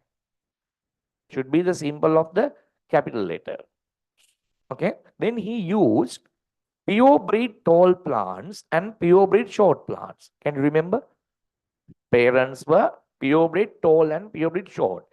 If pure breed tall plants use කරේ pure breed tall නම් එයාලගේ තියෙන්න බෑ කොහෙත්ම short කියන character එක. Then these two factors should be capital T, capital T. pure වචනේ තියෙනවා නම් අනිවාර්යයෙන්ම ඔය factors දෙකම capital T වෙන්න ඕන. Pollinated with pure breed short plant. එයා pollinate කරේ pure breed short plant එක. How do you write the pure breed short plant? Simple T. ඇයි මෙතන capital T කෙනෙක් ආවොත් එයා short කියන character එකට එන්න ඉඩ දෙනවද? නැහැ. එතන ඉන්නෝන තනිකර pure. එයාගේ හත් මුදු පරම්පරාවම short. එහෙනම් simple T විතරයි එයාගව තියෙන්න ඕන. දැක්කද මේ ලියන විදිය? මේ තමයි ලියන විදිය. factors දෙක ලියන විදිය, genes දෙක ලියන විදිය. ඔන්න ඔය gene combination එකට අපි නමක් කියනවා. ඔය විදිහට අපි ලියනවනේ genes එක. ඒකට අපි නමක් කියන මොකක්ද? Gene combination of a particular characteristic. යම් කිසි ලක්ෂණයකට මේ තියෙන මේ gene combination එක අපි හඳුන්වනවා genotype එක කියලා. මොකද්ද කියන්නේ? Genotype කියලා කියනවා. මේ ලියලා තියෙන පුතේ genotype. Either capital T, simple T. Genotype. There is a certain characteristic which is shown outside, which is appear to outside. මේ genotype වලින් බාහිරට පෙනෙන ලක්ෂණයක් තියෙනව නේද? අපිට පෙනෙන ලක්ෂණේ. It is called phenotype. ඒකට කියනවා phenotype එක කියලා. Genotype and phenotype. So what is the phenotype of capital T genotype? අපරාකට උත්තර දෙන්න. capital T කියන genotype එකෙන් පෙන්වන ලක්ෂණය මොකක්ද එළියට? tall. මෙහෙම තිබුණොත් එයාගේ එළියට මතුවෙන tall කියන feature එක. In simple T, what is the phenotype? Short. understood? මේ ඇවිල්ලා මේ height කියන එකට විතරයි. තව contrasting පහක් හයක් තියෙනවා. ඕන එකක් ගන්න පුළුවන් ඔය විදිහට. ඔතන එකන් තේරෙනවද? Sure. Then according to the observations,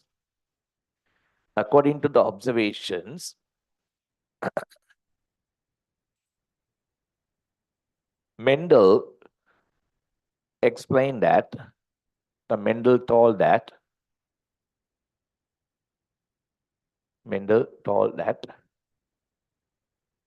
so he assumed, told that there were two factors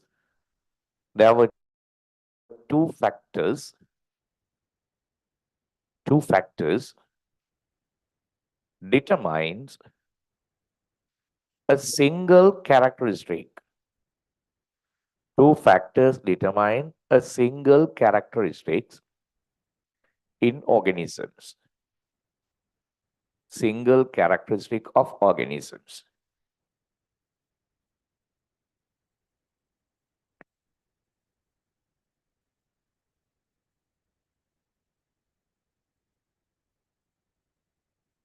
One of these two factor is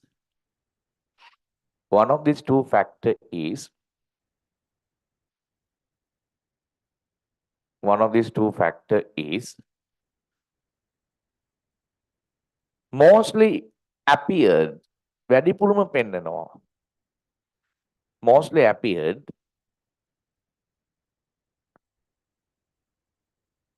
to outside. Mostly appeared to outside, which is known as dominant character. Which is known as dominant character. Which is known as a dominant character. වැඩිපුරම තියෙන dominant character එක.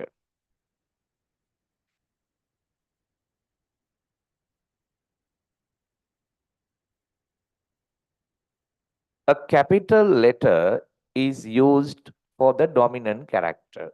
එයද? A capital letter is used for the dominant character. Capital letter is used for the dominant character.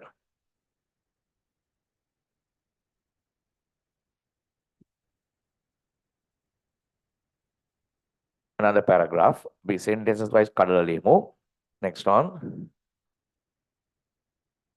The other character is recessive character. The other one is recessive character. The other one is recessive character. Recessive කියන්නේ නිලීනයි යටපත් වෙලා ඉන්නේ. අරයට බය ඉන්නේ කිනා. Recessive character. RECESSIVE. Recessive character. Recessive character. The simple letter of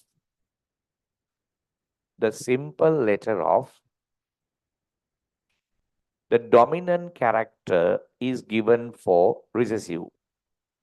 The simple letter of dominant character. Simple letter of the dominant character is given for the recessive character. It's given for the recessive character.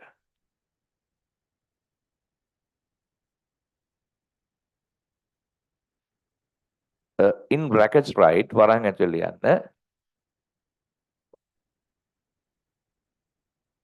later it was identified. පසුව හොයාගත්තා. ඔකට කියන්නේ gene concept එක කියලා. Modern. Later it was identified that the factors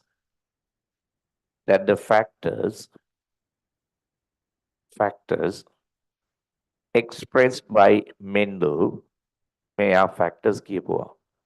Factors expressed by the Mendel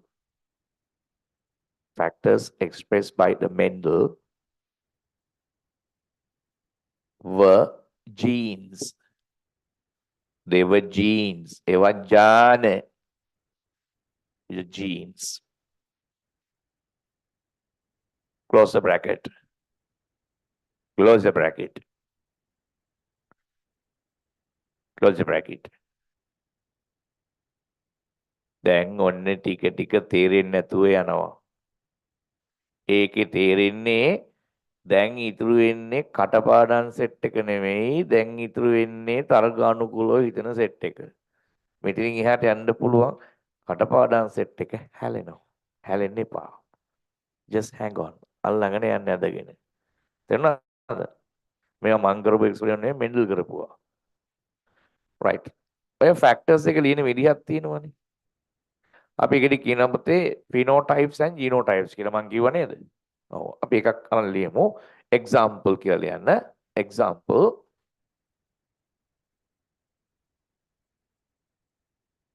tall character That tall gene, tall character, capital T. Short character,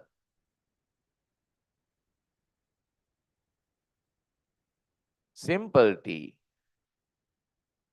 Tall character is dominant. Short character is recessive.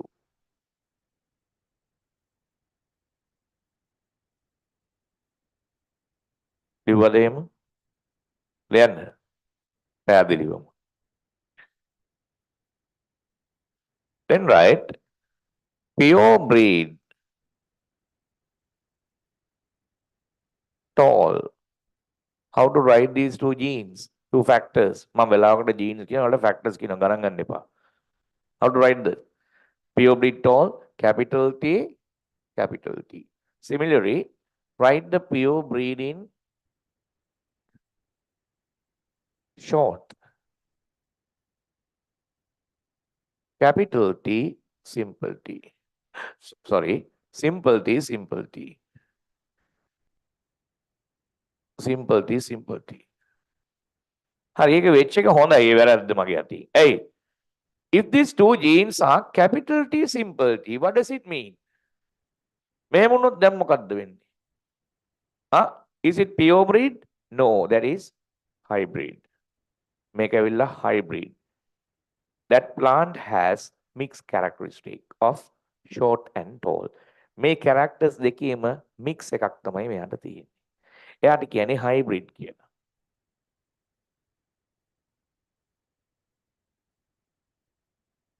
Hybrid plant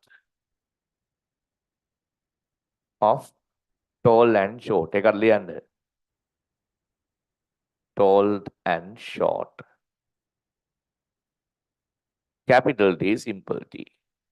ඒවත් ඕනෙනවා අපිට ළඟට. දැන් ඔය T කියලා ලියනේවා තියෙනවනේ දෙක. මොනවද කියලා ලියමු. ඒකට මොනවද කිව්වේ? Genotypes කියලා කිව්වා. ඒකටම තව නමක් කියනවා gene expression කියලා. මේක ලියවර නම් බලන්න. මේ උඩින් තියලා තියෙනවා. මේක gene expression. දැන් ඔයාලට හිතෙන්නේ නැද්ද? Gene expression කියන්නේ මොකද්ද? Combination of gene pair of particular character. ඕනම character එකට තියෙන genes එකේ combination එක. මෙහෙමනේ ලියන්නේ.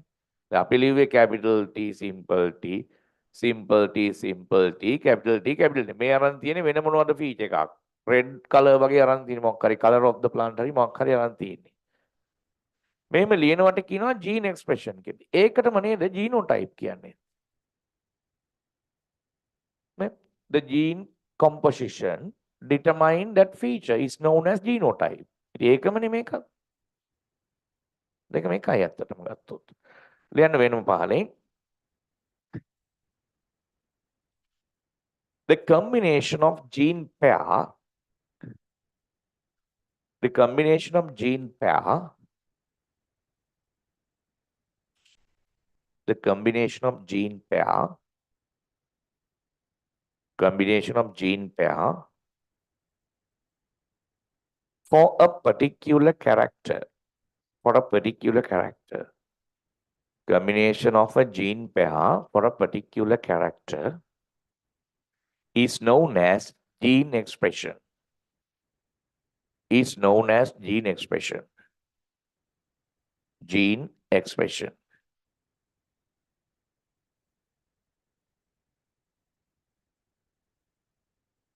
It is also known as genotype. It is also known as a genotype. Also known as a genotype for a particular character. Genotype for a particular character. Then how many genotypes given? මෙතන genotypes මං කීයක් ඉගෙනුවද? How many genotypes given? 3. තුනක්නේ. නේද? එකක් තමයි capital T, simple T. අන්තිමට කියලා දුන්න ඊළඟ simple T, simple. ඊළඟ capital T මෙන්න මෙතනදී මෙන්න මේ දෙන්න බලන්නකෝ. මේ දෙන්නම එකයි නේද? ඒ කියන්නේ මේ factors දෙකම එක වගේ නා similar නම් අපි ඒවට කියන මොනවද? homozygous කියලා කියනවා. මේ factors දෙකම එකයි නම් කියනවා homozygous කියලා කියනවා. factors දෙකක් නම් capital T simple T කලවම් නම් කියනවා heterozygous condition කියලා. මෙතන පුතේ bold කරලා මේ if two genes are similar for a given feature, it is said that homozygous for that feature. So tell me what are the homozygous conditions given? ඔතනින් මම දුන්න homozygous මොනවද කියලා කියන්න මට. මොනවද ඔතන දුන්න homozygous ඒවා? capital T and simple T. මේගොල්ලෝ homozygous. කෝ. ඊළඟට කියනවා if these two genes are not similar, then they are heterozygous. What is the heterozygous gene told? මම මොනවද heterozygous කියන්නේ? capital T, simple T. තුනයි තියෙන්නේ. දැනනවද?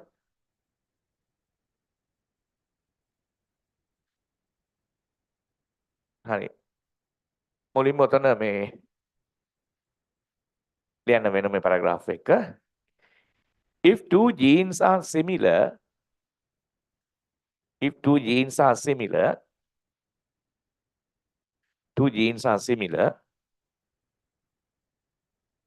for a given feature, if two genes are similar for a given feature, it is homozygous gene.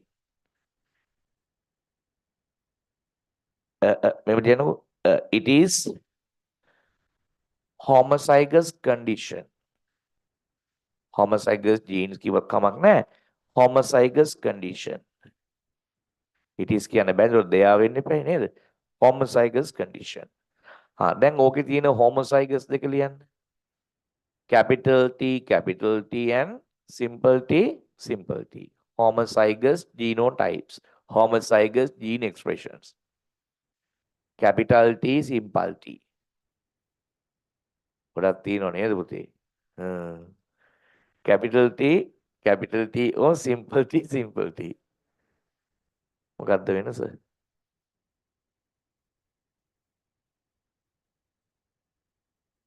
ඊළඟට ලියන්න පහලින් if two genes are dissimilar,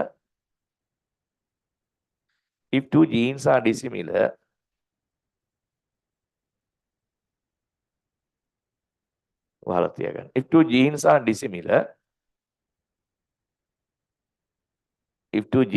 dissimilar, අපි ගිය අවුරුද්දේ ආපු ඔය ජෙනටික්ස් ප්‍රශ්නෙත් කරනවා. තේරුණාද? එතකොට තේරෙයි ඔය මුළු පොඩි දේවල් කියලා. if two genes are dissimilar, it is heterozygous condition. එමෙතන they are heterozygous genes. දැන් ඔතන තියෙන එකම එක heterozygous genes එක මොකද්ද? capital T, simple T. ඔය ලියුවේ පුතේ genome genome නෙමෙයි. ඔය ලියුවේ අපි genotype කියන එක. දැන් ඔය features වලින් එළියට පෙනෙන ලක්ෂණය, බාහිරට දෙන ලක්ෂණ මොකද්ද කිව්වේ? phenotype. ලියන්න වෙනව පහලින්. The feature that externally appears.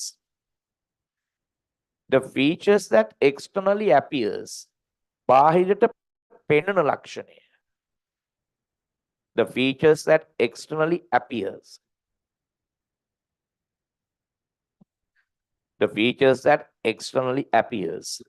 is known as phenotype. මේව highlight කරගත්තට කමක් නැහැ.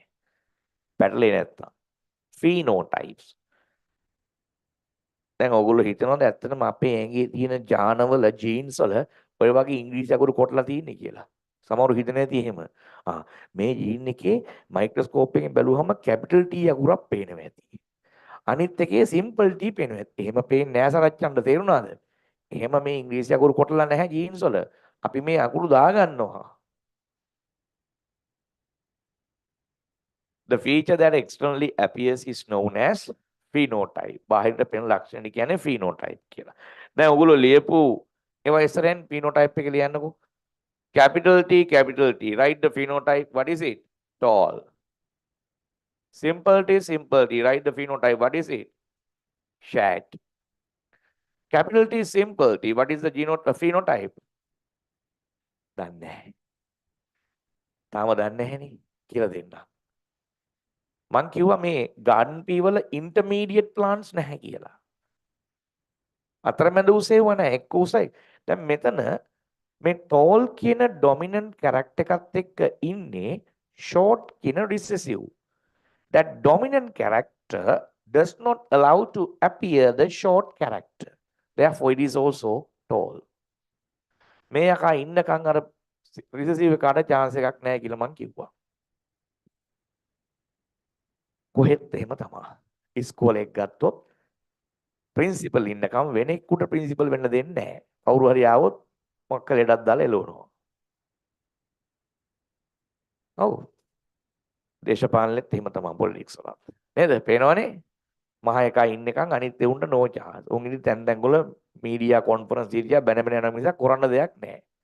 අන්තිමට කොච්චර තනිය ගැහුවත් අර රොෂාන් කියන ඇමතිට වෙච්ච දේ තමයි වෙන්නේ. කවුද එතන ඩොමිනන්ට් කැරක්ටර් උනේ? සාගල රත්නායක. එතන ඩොමිනන්ට් උනේ සාගල රත්නායක. කවුද එතන රිසෙසිව් උනේ? පොළොන්නරුවේ മന്ത്രി හිටපු ක්‍රීඩා ඇමති රොෂාන් නෑ. රොෂාන් මහානාම නෑ. මොකද මිනිහාගේ නම? පොළොන්නරුවේ മന്ത്രി සුදු මිනිස්සයා. මම නම් මතක නෑ හරියට. රොෂාන් කිමනොස්සනේ අන්තිමට එයා දන්නෙත් නෑ යා රිසෙසිව් කියලා වෙච්ච දේ මොකද ඩොමිනන්ට් කැරක්ටර් එකට ඕන දේ නේද උනේ ශම්මි නේද නැවත තේරුනේ අර මිනිහට ගෙදරම යන්න උනානේ අන්තිමට හැමතිකමත් නෑනේ අන්තිමට ආ ඒ නිසා ඩොමිනන්ට් කැරක්ටර්ස් එක හැප්පෙද්දි පරිස්සමයි ඩොමිනන්ට් ෆීචර්ස් එක ජීන්ස් එක හැප්පෙනකොට කළු ගලේ ඔලුව ගහගත්තා වගේ තමයි රිසෙසිව් ජීන්ස් වලට වෙන්නේ ඒ වගේ දෙයක් තමයි මෙතන වෙලා තියෙන්නේ සිම්පල් T තිබුණත් කැපිටල් T ඉන්න නිසා එයා ටෝල් ටෝල් තමයි පෙන්වන්නේ එළියට. එයාගෙම තව જાතිකෙක් ආවොත් තමයි පොඩ්ඩක් එළියට එන්න පුළුවන්. මතුවෙන්නේ. සපෝට් එකක් තියෙන්න ඕන. මේ ටික තේරුණාද? ජීනෝටයිප්, ෆිනෝටයිප්, ජීන් එක්ස්ප්‍රෙෂන්ස්, ජීන්ස් right. දැන් මේ දරුවා මට පෙන්නේ ඕගොල්ලන්ගේ අලුත් පොතේ ඔය ඔකට කියන්නේ පොතේ new gene concept කියලා. මොකද ඕවා හොයාගත්තේ පස්සේනේ. ඉලෙක්ට්‍රෝන මයික්‍රොස්කෝප් එක හොයාගත්තට පස්සේ තමයි ජීන්ස් ගැන DNA double helical structure කවුද හොයාගත්තේ double helical structure who got the Nobel Prize? Watson and Crick. Watson and Crick කියන සයන්ටිස්ට්ලන් තමයි මේ DNA එක මෙන්න මෙහෙම ඇඹරලා තියෙන කියලා හොයාගත්තේ. ඕකේ තියෙන nitrogenous bases ඒ bases patterns තමයි gene එකක් කියන්නේ. ඒ gene එකක් තමයි particular feature එකක් තමයි ඒවා හොයාගත්තේ පස්සේ කාලෙක. එහෙනම් modern gene concept එක. ඒතර ওই පොත අලුතින් print කරද්දී modern gene concept එක දාලා තිනවා. DNA ගැන කියලා තියෙනවා. එහෙමනේ තියෙන්නේ. නමුත් මේ පාඩම උගන්වද්දී පුතේ ওই විදිහට යන්න බෑ. මේ පාඩම හරි හදලා තියෙන ඊට කලින් පොත ලිව්වේ. එහෙනම් පාඩමත් වෙනස් වෙන්න ඕන. නමුත් ওই ටිකට අනුව පාඩම වෙනස් වෙලා නැහැ. ඒ නිසා මම දැන් ඊළඟ ඕගොල්ලෝ කරන්න යන දෙයට මේ ටික වැදගත්. ඔන්න බලන්න මෙන්ඩල්ගේ එක්ස්පෙරිමන්ට් එක මම ගණන් හදලා පෙන්නනවා. මට විනාඩි 10ක් දෙන්න. ඊට පස්සේ පුංචි ඉන්ටර්වල් එකක් ගමු. බඩගිනි.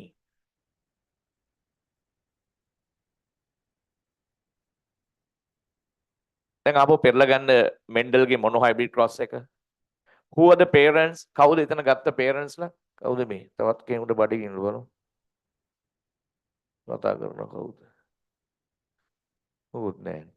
tall.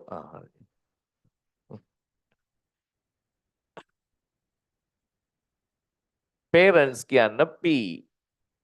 කවුද parents ලා ගත්ත plants එක? කවුද අම්මා plant? කවුද තාත්තා plant? pure breed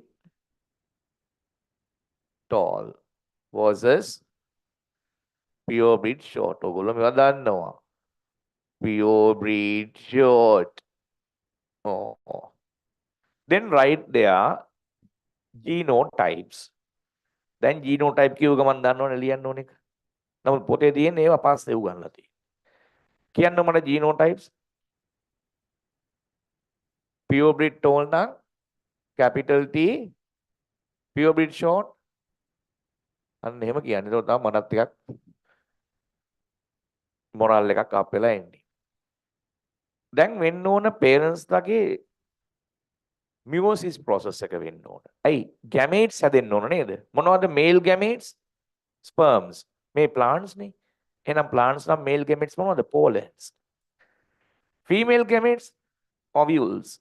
දෙකටම පොදුයි animals plants වලට. අපි හිතමු මුලින්ම ඉන්නේ අම්මා plant එක කියලා. එහෙනම් මුලින්ම තියෙන්නේ ovules. මෙන්ඩල් කියනවා මේ factors දෙක, මේ genes දෙක මියෝසිස් වලදී genes gametes හැදෙනකොට independently separate වෙලා වෙන වෙනම gametes වලට ගමන් කරනවා කියලා. අපි කියනවා two genes are independently segregated and passed down to their gametes. කිසිම ප්‍රශ්නයක් නැතුව ස්වාධීනව වෙන් වෙලා ගිහිල්ලා gametes ඇතුළට යනවා. Then the gametes මෙයාගෙන් හැදෙනවා නම් gametes දෙන්නේ මේ එක T එකක් එක gamete එක්කට යනවා අනිත් T එක අනිත් එකට යනවා. ඔකට කියන්නේ independently segregated කියලා. මේ දෙන්න ovules දෙකක් වෙන්න පුළුවන්. two ova. මේ පැත්තෙන් උන pollens. අන්න එයාගෙත් බලන්න two simple T genes are independently segregated and passed down to the pollens of Tata plant. Gametes කියන තේරෙනවනේ? After the gamete production, during sexual reproduction, what is happened? Fertilization. Fertilization occurs randomly. ඒක random වෙන දෙයක් නේ. If this ova fertilized with that pollen, what is the offspring given? What is the genotype of the offspring? ලැබෙන offspring එකේ genotypes මොනවාද? The two factors, two genes, capital T ඔන්න ලැබෙන එක කියනවා. If this ova fertilized with the other pollen, මෙයත් එක්ක fertilize කරනවා. Once again, capital T. If that ova or ovule fertilized with that pollen, what is it? Capital T, simple T. Even in the other one, what is the genotype? Capital T, simple T. What are those? කොහොමද? හීනෙන් වගේ ඉන්නේ. ඔව් ඔතනේ පම්මේ මෙතෙට. ඔව්. හතරක් වැඩිනේ. ඔතනේ. වෙලාව වෙනස් වුණොත් පුතේ අමතක වුණාද වෙලාව? දන්නේ නැද්ද තියෙනවද කියලා ක්ලාස්? ගෲප් එකේ නැද්ද? WhatsApp ගෲප් එකේ නැද්ද ඔයා? ඔයි WhatsApp ගෲප් එකේ නැද්ද? හරි කමන්නේ නැහැ. දැන් අපි ඉන්ටර්වල් ගන්න හදන්නේ. කමන්නේ නැහැ. මට හිතෙනවා හවසත් එයි කියලා එන සෙට් එකක් තව. අයියෝ බලන්නෙත් නැහැ, කියවන්නෙත් නැහැ, ගෲප් එකෙත් නැහැ. එළිය බෝඩ් එකක් දාන්න වෙනවා අනිවාර්යයෙන්. කමන්නේ පුතේ මෙතනද ඉගෙන ගමු ඈ. බයින් එපායි මිනිස්සුන්ට මේක අහගනින්කෝ. මේ කවුද? මේ ඇවිල්ලා තියෙන්නේ මොනවද? F1 first filial generation. F1 first filial generation. What is the phenotype of this genotype? මේ genotype එකට අදාළ phenotype එක මොකක්ද? When capital T simple T is there, tall. Other three, same. Then in F1 generation, all plants were 100% tall plants. එහෙම එකක් ආවා කියලා මතකද? එයා හොයාගත්තා කියලා. All the plants in F1 generation were tall plants. That is the reason. මෙන්න හේතුව. But the genotype has been changed now in F1. Not as their parents. In the parents, the pure breed, homozygous, but now in F1, heterozygous. මේගොල්ලෝ දැන් හැබැයි heterozygous නේද ඉන්නේ. parents ලගේ තිබ්බ genotype නෙමෙයි වෙනස් වුණා. mix වුණා characters. දැක්කද mix වෙන විදිය characteristics. දැන් ගියා එයා ඊට පස්සේ මේ plants දෙකක් අතර self pollinate කරා. මතකද එහෙම කතන්දරයක්? කරලා F2 ගත්තා. නේද? ඒ කියන්නේ second filial generation ගියා. හරි බලමු අපි. මේ ඇවිල්ලා F1 generation එකේ දෙන්නෙක්. මේ යන්නේ self pollination එකක්.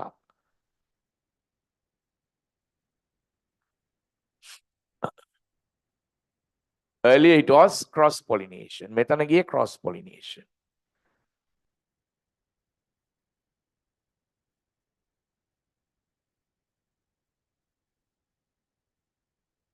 Okay. Now what happened during meiosis?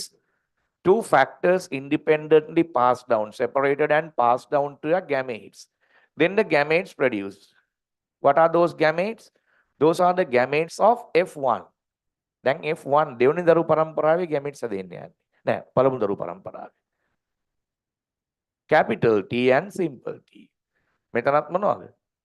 Capital T and simple T. These two are ova. These two are pollens.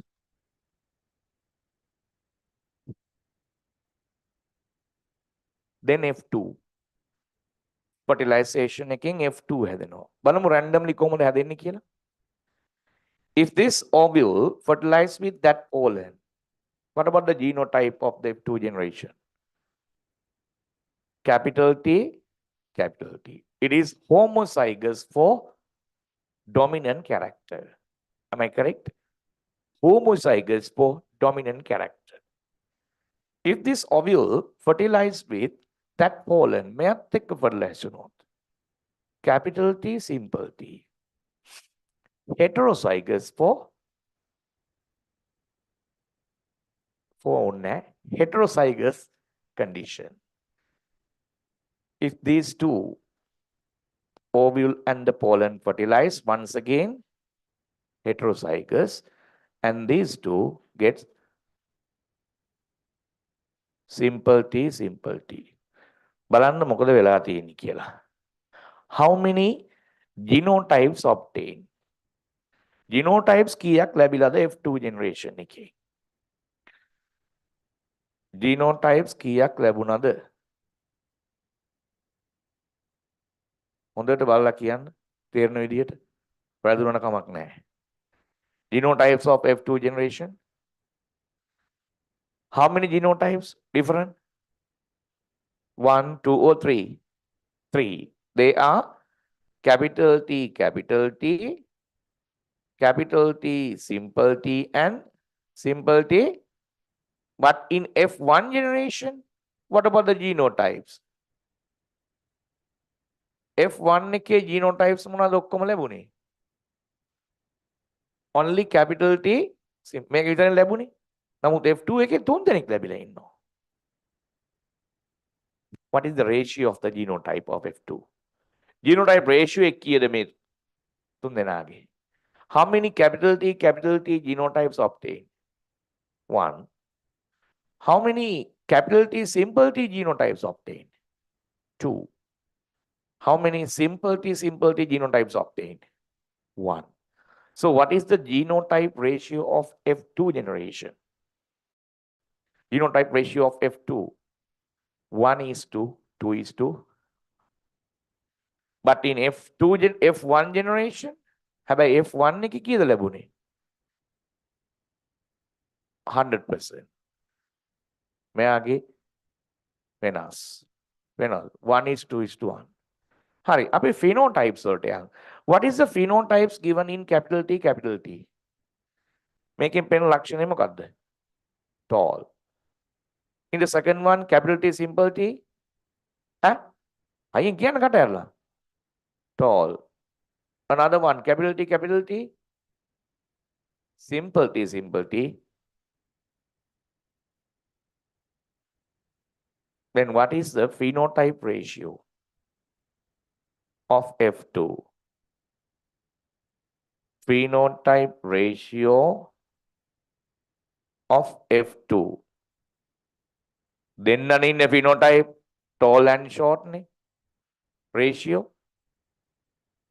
ඇවුන්නේ නැහැ. එහෙනම් මෙන්ඩල් කිව්ව දේ හරි නේද? මෙන්ඩල්ට second generation එකේ 3:1 නේද ලැබුණේ? මේ විදිහට තමයි ලැබෙන්නේ. මෙතන පෙන්ලා ඉන්නේ F1 එකේ genotypes. මේ ලයින් එකේ යන්නේ. ඔයගොල්ලෝ ලියද්දි හරියට පරිස්සමට මේ ඉන්නේ කවුද? phenotype. මේ genotypes අර එහා පැත්තේ තියෙන ratios. උඩින් ඉන්නවා F1 එකේ ratio. ඒකේ බලන්න දෙයක් නැහැ 100%. ඊළඟ ඉන්නවා F2. ඉතින් මේ විදිහට ළමයිනේ තව contrasting characteristics 6ක්ම තියෙනවනේ. ඒ 6ටම ඔය විදිහට English letters දාලා අපිට හදන්න පුළුවන්.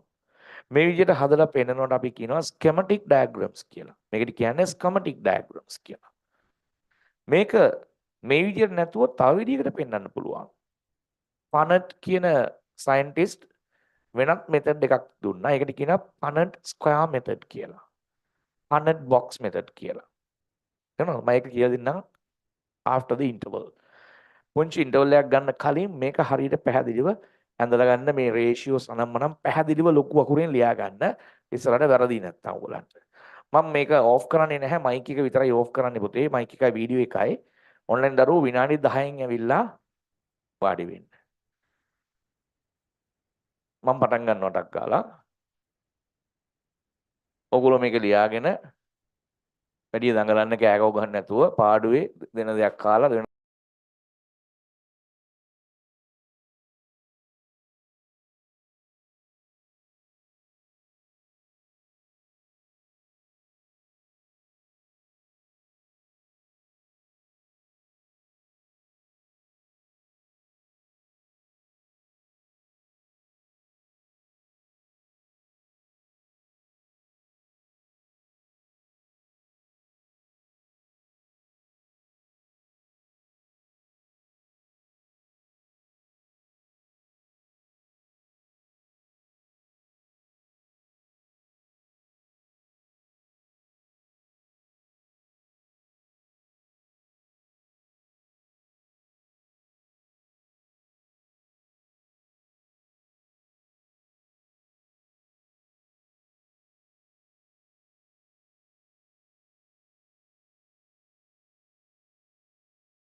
Okay, I'm back now. මගේ පරක්කුව නෙමෙයි මේගොල්ලෝ එළියට ගිහිල්ලා එන්න පරක්කු වුණා එකයි ඈ. ඒකෙන් අපිට සෑහෙන වෙලාවක් විනාඩි 10ක් 15ක් නැති වුණා. කරන්න දෙයක් නැහැ අන්තිමට පාඩම ඉතුරුයි කොටස. හරි? 12 මට ඩී කරන්නත් බෑනේ. right. මම හිතන්නේ ඔයගොල්ලෝ මේක ලියාගත්තා මේක තේරුණා. මේකෙන් මින් ඉදිරියට ගණන් හදන්න වෙලාව මදි අපිට. මොකද අපිට ඉතිරි තියරිස් ටික කරන්න සිද්ධ වෙන නිසා. ගණන් දෙකක් හැදුවා නම් තමයි මඩත් අහුරු වෙන්නේ. නමුත් මේ වෙලාවේ අපිට ඒක කරන්න බෑ. අපි යමු ඊළඟ කොටසට. Now you know everything about the everything about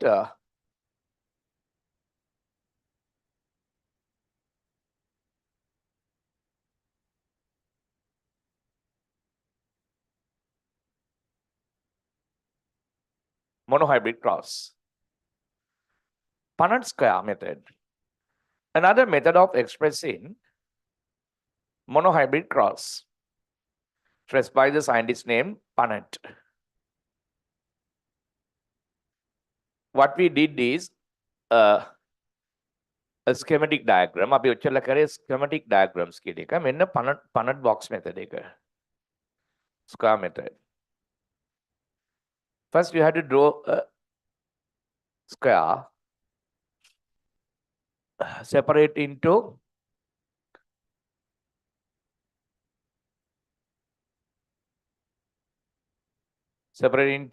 nine rectangles, 4 squares and 1, 2, 3, 4, 5, 4 rectangles. These two shows the gametes of either male or female plant. It is given as a male plant. මේ පැත්තේ ඉන්නේ male plant. Male plant කියන්නේ මෙන්න මෙහෙම. ඔය toilets වල එහෙම ගහලා තියෙනකොට දැකලා symbols මෙහෙම. මේ පැත්තේ female ඉන්නේ. මේ female මේ male. Standard symbols ඉන්නේ. Purebred නේ. Purebred plants නම් F1 generation එකේ මම F1 ගැන කතා කරන්නේ. F1 එකේ ඔක්කොම purebred නම් එක්කෙනෙක් capital T අනිත් එක්කෙනා simple T. Now the fertilization is shown inside the box. Genotypes, phenotypes both are mentioned in the box. If these two gametes combine, capital T, simple T.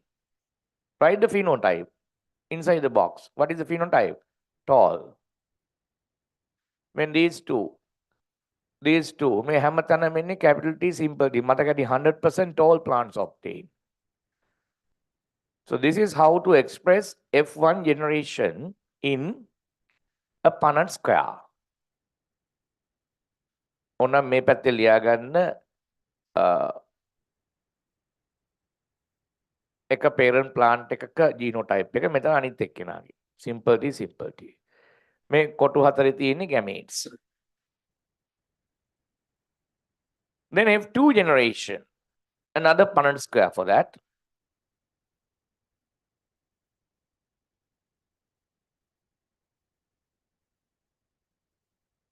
Male, female. What about the genotypes of parents in F1 generation?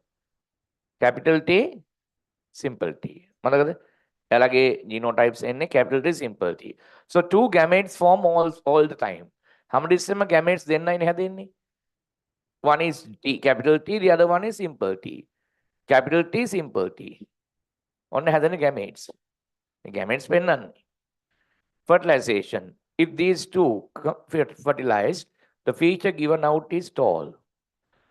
If these two, another tall plant, and finally one short plant. So what is the ratio? 3:1. That is the phenotype ratio. Tall is to short. Phenotype ratio is 1:2:1. 1 capital T, 2 capital T, simple T, 1 simple T. මේක ලේසි අරකට වැඩි. හැමයි හොඳ අවබෝධයක් තියෙන්න ඕන gametes ගැන. මෙයාගේ හැදෙන ගැමේට්ස් මොනවද? හරියට ලියා ගන්න ඕනේ. නැත්නම් වරදිනවා. මේක නම් දැක්කහම පේන ඔඩිසම් පහළ නේ කොතනද වැරදුනේ කියලා හොයන්න පුළුවන් නේ. මේකේ හොයන්න බෑ වැරදුත් එහෙම.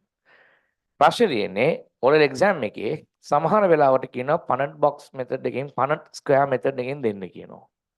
සමහර වෙලාවට කියනවා ස්කෙමැටික් ඩයග්‍රෑම්ස් වලින් දෙන්න කියලා. ඉල්ලන දේ අපි දෙන්න ඕන. ස්කෙමැටික් ඩයග්‍රෑම්ස් ඇහුවහම පනට් ස්ක්වයර් ඉඳලා හරියන්නේ නැහැ. ඒකේ අනිත් පැත්තත් එහෙම තමයි. ඒ නිසා මේ මෙතඩ්ස් දෙකම දැනගන්න ඕන. කොහොමද පනට් ස්ක්වයර් එකක පෙන්වන්නේ පිනෝටයිප් ජීනෝටයිප් සඳින්න කියලා. මේක මතක් වෙයිද? මම හිතන්නේ ලියා ගන්න වෙයි කියලා. නැත්නම් තේරෙන්නේ නැහැ. ලියන්න පනට් ස්ක්වයර් මෙතඩ් කියලා. පනට් ස්ක්වයර් මෙතඩ්. විස්තර මුකුත් ඕනේ නැහැ. මේ ඉන්නේ F2. මේ ලැබිලා තියෙන F2 generation. මෙතන ලැබුණේ F1 generation. ඔතනම ළඟ ලියා ගන්න. කලින් එක දිහා බලාගෙන. අර F1 මේ F2 මේ boxes ඇතුළේ ඉන්නේ. මේ ඇතුළේ ඉන්න හතර දෙනා තමයි මේ generations වල අයිති වෙන්නේ F1 and F2. වටේට තියෙන්නේ parents ලගේ gametes.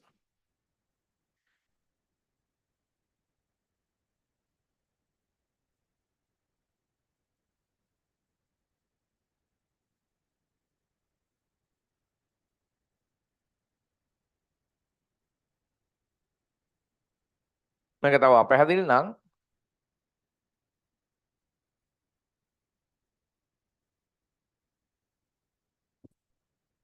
මෙතන cross එක පෙන්නන්න capital T was simple T parential. Here capital T simple T was capital T simple T. They have been shown in the box. Both genotypes and the phenotypes are written within the box, within the square. Punnett square method. Punnett square.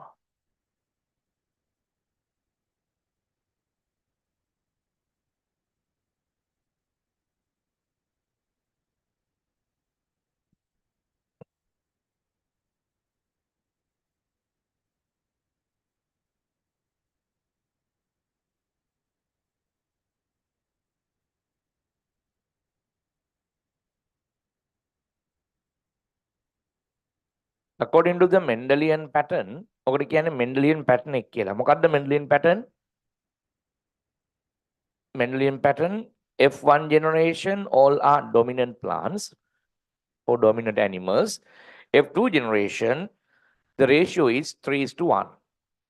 This is how the skin is inherited to leopards in Sri Lanka. You know that there are two types of leopards found in our country. Dotted square leopard is the dominant one. Rarely found black skin leopards. But both are belong to the same species. They gain their skin color according to the Mendelian pattern. Black skin leopards අඩුයිනේ නේද? උන් හිතුවේ වඳ වෙලා ගියා කියලානේ. උන් වඳ වෙලා ගියා කියලා හිතුවා. නමුත් දැන් අවුරුදු දෙකකට විතර කලින් ශ්‍රීපාද අඩවියෙන් අහම්බෙන් වගේ black skin තියෙන family එකක් හම්බුණා leopardsලා. අර කැලේ මැද හයි කරපු කැමරා එකකට අහුණානේ. Black skin. I'm not talking about the panther. We don't have panther in Sri Lanka. They are in Africa. This is normal leopards, but with the black skin. But unfortunately, one of the mature black skin tiger caught by, so it was trapped and it was died in Anguranketa. ඌ අර මේ උගුලකට අහු වෙලා මැරුණානේ. උගුලකට අහු වුණා. Trap එක ඊට පස්සේ ඌට බේත් කරන්න කියලා අරන් ගියා අපේ වෙට් ડોක්ටර්ස්ලා ගාවට. එතනදී මැරුණා. සමහරවිට ඌ බෙහෙත් නොකරන නම් මැරෙන්නේ නැති වෙන්න තිබ්බා. black skin එකෙක් මැරුණා. හැබැයි තව ඉන්නවා කැලේ ඇතුලේ. ඊට පස්සේ සම්පූර්ණ මේ ප්‍රෝග්‍රෑම් එක නැවැත්තුවා. හොයන්න එක නැවැත්තුවා. මොකද මිනිස්සු හොයන්න ගියොත් සත්තු ඉවරයි. නමුත් ශ්‍රීපාදයේ තව ඕන තරම් black skin තියෙන උන් ඇතුලේ ඉන්නව හැංගිලා. ඊට පස්සේ දැන් ගිය අවුරුද්දේ හදිස්සිය හම්බෙන් යාල natural park එකකින් ආයේ හම්බුණා. පැටවු ගොඩක් හම්බුණා. කියන්නේ ඉන්නවා. අර පෙන්වන්න ටීවී එකේ නිවුස් වල පෙන්නුවේ වාහනයක් යද්දී මු හරහට යනවා මෙහෙම. cub leopards ලා ඉන්නවා black skin. very rare. උන් මේ කේජ් එක දාලවත් හදන්න බෑ. ඒ තරම් උන් හරි sensitive black skin තියෙන එක. උන් මැරෙනවා ඉක්මනට.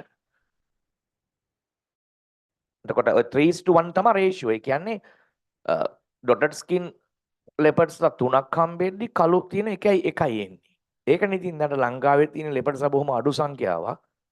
1000ක් කියමුකෝ. 1000ක් නෑ. 500ක් කියමු 500න් කීයද බලන්නකෝ black skin තියෙන්නේ. නේද? බොහොම අඩු ප්‍රමාණයක් එන්නේ black skin එක. rare. ඒක recessive character එකක්. So recessive character.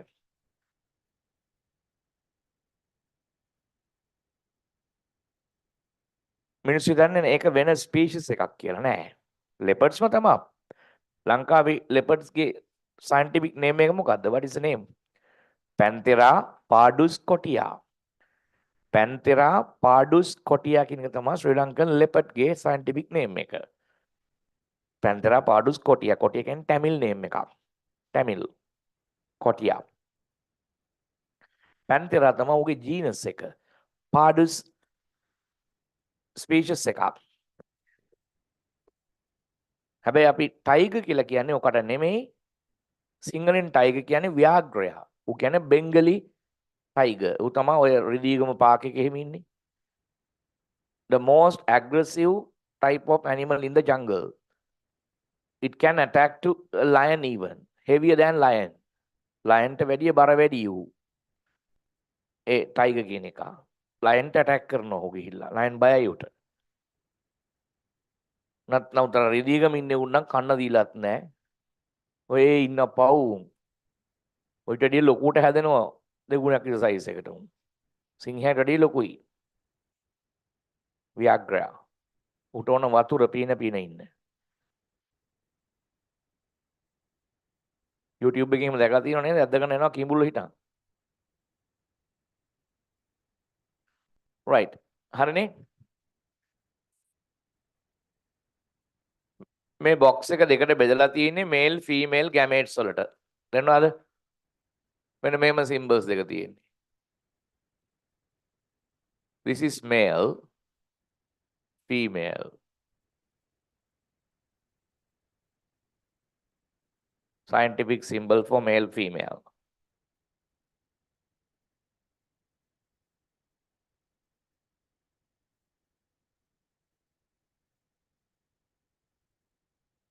Right.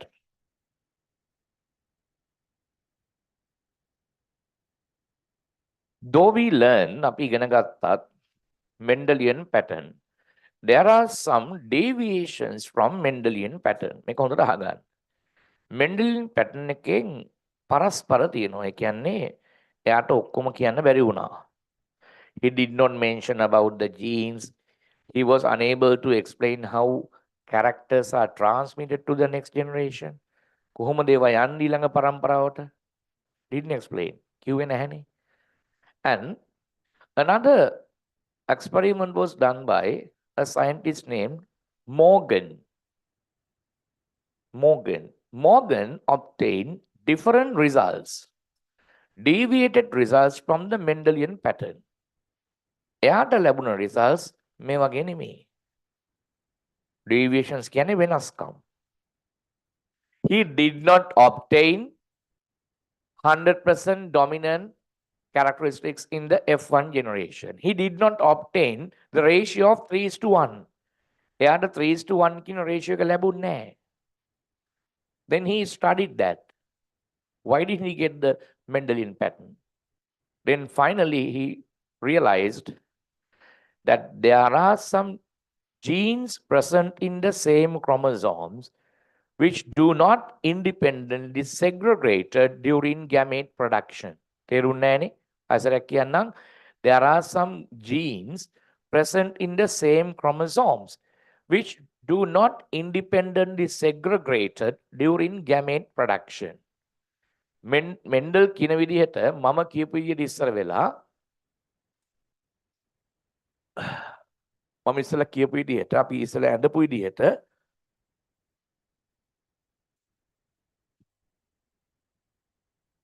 ඔය ජීන්ස් එහෙම නැත්නම් ෆැක්ටර්ස් කියනවා නිදහසේ ගැමේට්ස් ඇතුළට ගමන් කරන්නේ වෙන් වෙලා. ඒකට කියනවා ඉන්ඩිපෙන්ඩන්ට්ලි සෙග්‍රගේටඩ් කියලා.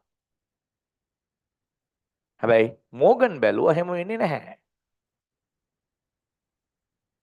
Independently segregated. There are some genes in the same chromosomes. They do not separated. Therefore, what happened is during gamete formation, that genes are also passed to the gametes. ඒ කියන්නේ බෙදෙන්නේ නැතුව වෙන් වෙන්නේ නැතුව තනි තනිව සම්පූර්ණයෙන් ඒ ජීන් එක පිටින්ම අරන් යනවා ඊළඟ පරම්පරාවට. වෙන් වෙන්නේ නැහැ ඔය ෆැක්ටර්ස් දෙක. Such genes are called link genes. ඒවට කියනවා link genes කියලා. වෙදෙන්නේ නැති ජාන. Link genes. This condition is known as gene linkage. මේ condition එකට කියනවා gene linkage එක කියලා. මෙහෙම බෙදෙන්නේ නැතුව යන්නේකේ ප්‍රශ්න තියෙනවා. මොනවද? Inherited diseases may occur from generation to generation.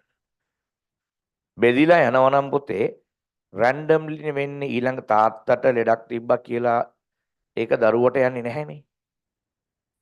නමුත් මේ විදිහට වෙන් වෙන්නේ නැතුව කෙලින්ම ඊළඟ පරම්පරාවට යනවා නම් ජීන් එක අනිවාර්යෙන් ළමයටත් හැදෙනවා. ඒ වගේ තමයි hemophilia, color blindness වගේ diseases. Hemophilia is a fatal disease. The blood clotting get delayed. රුධිර කැටි ගැසීම මේ පරක්කු කරන එකනේ කරන්නේ. බ්ලීඩ් වෙලා මැරෙනවා excessively. ඒකට පරම්පරාවේ අම්මට හෝ තාත්තට තියෙනවා නම් අනිවාර්යෙන් දරුවෙකුට යනවා ඒක. හැබැයි මෙන්ඩල් කිව්ව විදිහට කිව්වා නම් යන්නත් පුළුවන් නොයන්නත් පුළුවන්. බෙදෙනවනේ ජීන්ස් නේද? මේ විදිහට එහෙම නෑ අනිවාර්යෙන් යනවා. ඒකයි අපි මේක ඉගෙන ගන්න. මේ වගේ ජීන්ස් අපේ ඇඟේ තියෙනවා. සත්තුන්ගේ තියෙනවා, ප්ලාන්ට්ස් වල තියෙනවා. Genes of the same chromosomes which do not independently segregated. Those genes are known as linked genes. This condition is called gene linkage. Gene linkage responsible for inherited diseases. මේක ලෙඩ හදන්න උදව් වෙන ලෙඩ පැතිරෙන්න බෝ වෙන්න මොනවද ජානමය ලෙඩ මේවා හොඳ කරන්න බෑනේ. මේවට බෙහෙත් නැහැ. එනදී ඇඟේ තියෙන සෙල්ස් ඔක්කොම ගලවලා නියුක්ලියස් ගලවලා ක්‍රොමෝසෝම්ස් අයින් කරලා ඒකේ තියෙන ජීන් එක අයින් කරලා වෙන මේවා දාන්න ඕන. හැබැයි එහෙම කරනවා. ඒ මොකක් හරි ලෙඩක් හැදෙද්දී ඒ ලෙඩේට හේතු වෙන ජීන් එක හොයාගෙන ඒක රිප්ලේස් කරනවා වෙන ජීන්ස් වලින්. මෙන්න රටවල තියෙනවා ඒ වගේ ටෙක්නොලොජි. මුළු ඇඟේම ඕනේ අයින් කරන්න මම එහෙම කිව්වට. අදාළ ජීන් දැන් ඩයබටිස් කියලා ගන්නකො. ඩයබටික්ස් හැදෙන්න හේතු වෙන ජීන් එකක් තියෙනවනේ. ඒක අයින් කරනවා. ඒක අයින් කරලා වෙන එකක් රිප්ලේස් කරනවා. බට් කරනවා. ඩයබටික්ස් හැදෙන්නේ නැහැ යාට ඊට පස්සේ. මේ probability වලින් ගණන් හදලා පෙන්නලා තියෙන්නේ. ඔච්චර දඟලන දෙයක් නැහැ නේද මං කීප එක තේරුණානේ ඉස්සෙල්ලා. මෙන්න එනවා. ඔව්. කොහොමද මොගල්. gene linkage. ලියා ගන්න gene linkage කියලා. දැන් ඉතින් ඉන්ටර්වල් එකෙන් පස්සේ මගේ පව එකත් අඩු වෙනවා. ඕගොල්ලෝ එකේ විනාඩි 10ක් 15ක් නැති කරා. ඉස්සර ගියපු ගැම්මේ යන්න බෑ. ඒතකොට වෙලාව මදි වෙනවා. මොනවා ප්‍රශ්නේ? උදේ කරපු ස්පීඩ් එකෙන් යන්න බෑනේ දැන්. Gene linkage. Right. According to the Mendel's pattern,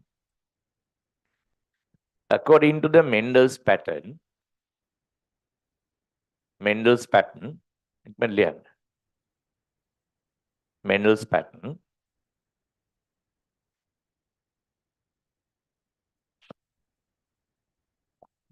pair of genes that determine a particular character, pair of genes that determine a particular character, pair of genes that determine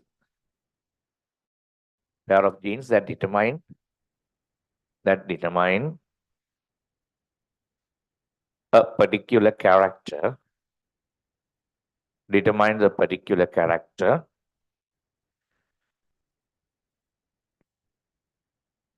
are independently segregated. Independently segregated. Segregated. Separated කියන එකට තවත් වචනයක්. ස්වාධීන වියුක්ත වෙනවා කියලා සිංහලෙන් කියන්නේ. Are independently segregated during gamete production.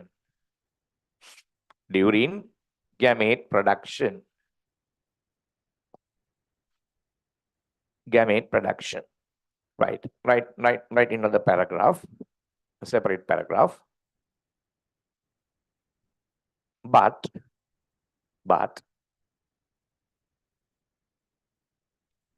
there are some there are some genes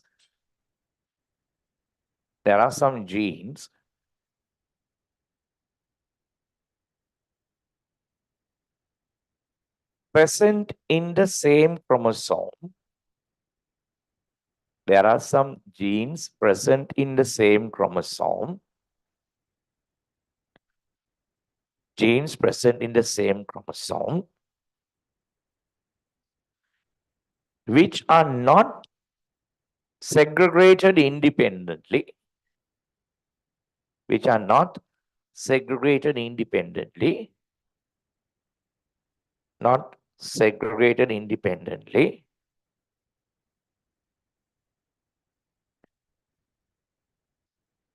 Segregated independently during gamete production. During gamete production. During gamete production, which are known as linked genes. Which are known as linked genes. Which are known as linked genes. Linked genes. Morgan discovered these genes. Morgan discovered these genes. එයාට ලැබුණේ unexpected ratios. Morgan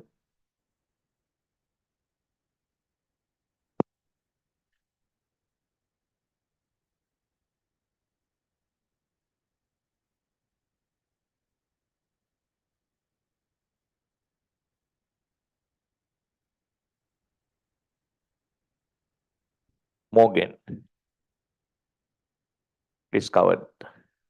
This condition is known as මොකද්ද මේ condition එකට කියන්නේ? gene linkage කියලා කියනවා. Gene linkage වචන දෙකක්. හරියට අර tectonic plates and plate tectonics කිව්වා වගේ. Gene linkage. Gene linkage. So this is one of the deviation of the Mendelian pattern. Mendel කියපු දේ වැරදිච්ච අවස්ථාවක්. වැරදි නෙමේ. හැමෝටම ඔක්කොම හොයාගන්න බැහැනේ. එයා කාලේ තිබ්බ ෆැසිලිටිස් එකේ අර හම්බුන්නේ නැහැ මේම දේවල්. තව ඔය වගේ තියෙනවා පුතේ. දැන් අපි ඉස්සෙල්ලා ලිව්වා නේද? එයා කියනවනේ capital T simple T තිබුණොත් මේකේ dominant character එක එළියට එන්නේ. නමුත් හෙන්ද්‍රික්කා කියන මල් අහලා තියෙනවද? හෙන්ද්‍රික්කා ගහේ මල් වල කලර්ස් තුනක් තියෙනවා. ඒකේ වැඩිපුරම තියෙන්නේ red color. හෙන්ද්‍රික්කා මල් වල. ඒක capital R දෙනවා අපි. ඊළඟට තියෙනවා සුදු පාට white flowers. ඒක අපි දෙනවා simple R. හැබැයි capital R simple R ආපු ගමන් මෙන්ඩල් කිය විදිහට ඒ flower එකේ කලර් එක වෙන්න ඕන red නේ. red නෙමෙයි pink color හම්බුනේ. pink color. ඒ කියන්නේ dominant character is not completely dominant. අනිත් පැත්තට කියනවා නම් the recessive character is not completely recessive. දෙන්නගෙන් පොඩි part එකක් තියෙනවානේ. අරයා ටිකක් powerful pink color එකක් දෙන්නේ. ඒ වගේ වෙනස්කම් තියෙනවා. ඒවා කතා කරන්නේ නැහැ ඕගොල්ලෝ. ඉස්සර තිබ්බ සිලබස් එකේ දැන් නැහැ. A levels වලට දාලා තියෙන්නේ. ඒකට කියනවා incomplete dominancy කියලා. අසම්පූර්ණ ප්‍රමුඛතාවය. Incomplete dominancy. තාත්තා අම්මා දෙන්නම තාත්තා කොඩු විකුණනවා අම්මා කසිපු පෙරනවා. හැබැයි දරුවා ඉගෙනගෙන කැම්පස් යනවා. incomplete dominance. ඒ වගේ අනිත් පැත්ත වැඩිපුර අපි දකින්නේ. තාත්තා ඩොක්ටර් අම්මා ඩොක්ටර් කොල්ලක් කන්ඩක්ටර් වෙනවා සූසුකමක් නැහැ උට. ඌ කුඩු ගහනවා. ඒවට කියන්නේ අපි ඉස්කෝලේ අපි කියන්නේ incomplete dominance එකක් කියලා. අර දෙන්නගේ ඇවිල්ලා නැහනේ. වැඩක් නැහැ. incomplete dominance එකක් ඒක. ඒ වගේ ඒවත් තියෙනවා. pink color hendrika flowers වල. right. අපි යමු කෙලින්ම sex determination of humans කියන කොටසට.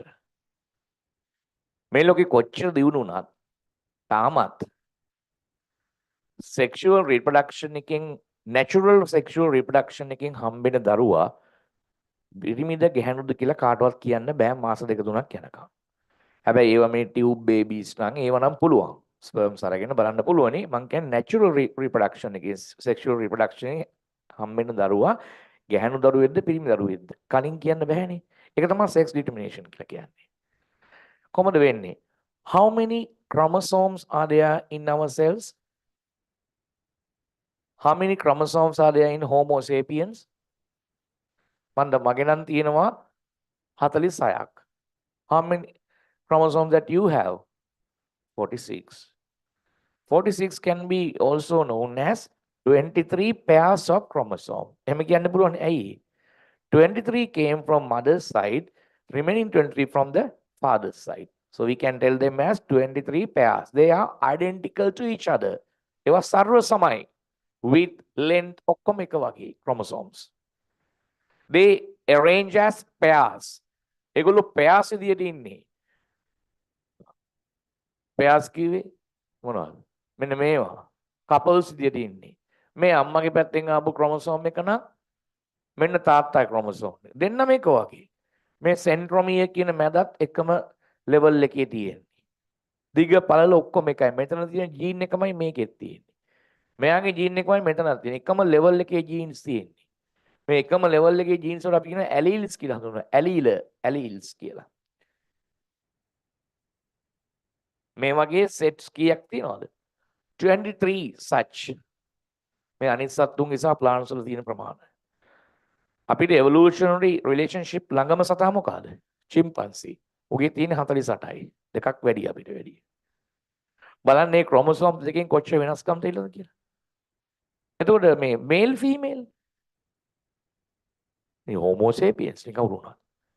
දෙගොල්ලගෙම තියෙන්නේ එකම chromosomes ගණන. 23 pairs. This is how these 23 pairs chromosomes are arranged in the body in genetic cells. Many chromosomes. Green color female, blue color males.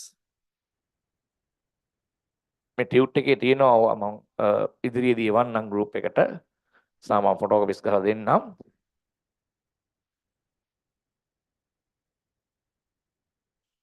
මේ තියෙන්නේ කොහොමද chromosomes arrange වෙලා තියෙන්නේ. හොඳට බලන්න. Out of these 23 pairs of chromosomes, 22 pairs are identical. මෙතෙන්ට එනකම්ම සමානයි. දෙගොල්ලගේම. 13th pair එක මෙයාගෙත් ඒ විදිහමයි. first pair එක මෙයාගෙත් ඒ විදිහමයි. ආය වෙනසක් නැහැ.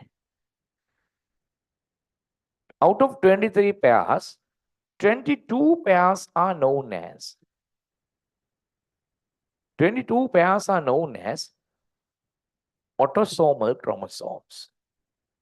Making 22ක්ම අපි හඳුන්වන්නේ autosomal chromosomes කියලා. Autosomal chromosomes.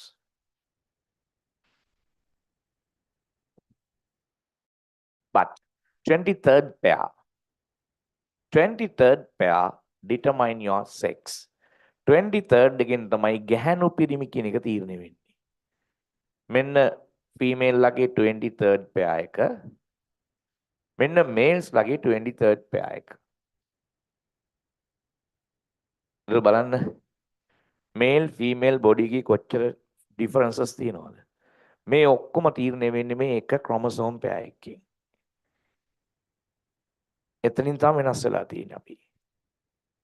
එතනත් in females these two pair known as XX they are identical. එතනත් females අයගේ මේ pairs දෙක සමානයි. අපි හඳුන්වනවා XX කියලා. මේ pair එකට කියන්නේ 23rd pair is called sex chromosomes. අනිත් ඒවා autosomal නේ. 23rd එකට කියන්නේ sex chromosome කියලා. which determines sex of ones.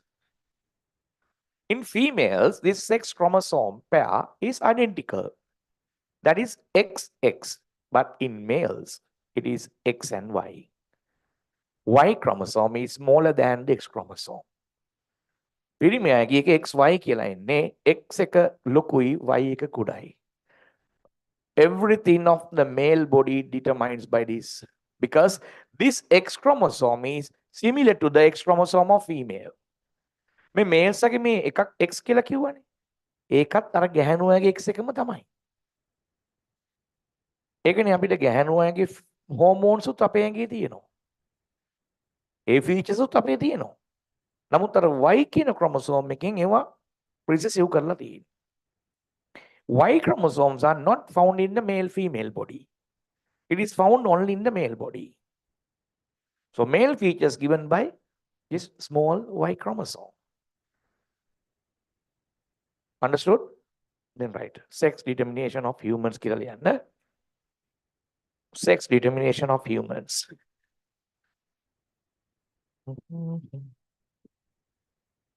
Sex determination of humans. Sex determination of humans. And that's right. Number of chromosomes. Number of chromosomes within a species. Number of chromosomes within a species. Number of chromosomes within a species is a constant value. Within a species is a constant value. Within a species is a constant value. So it is unique, huh? Like a unique when I say constant value. In humans, it is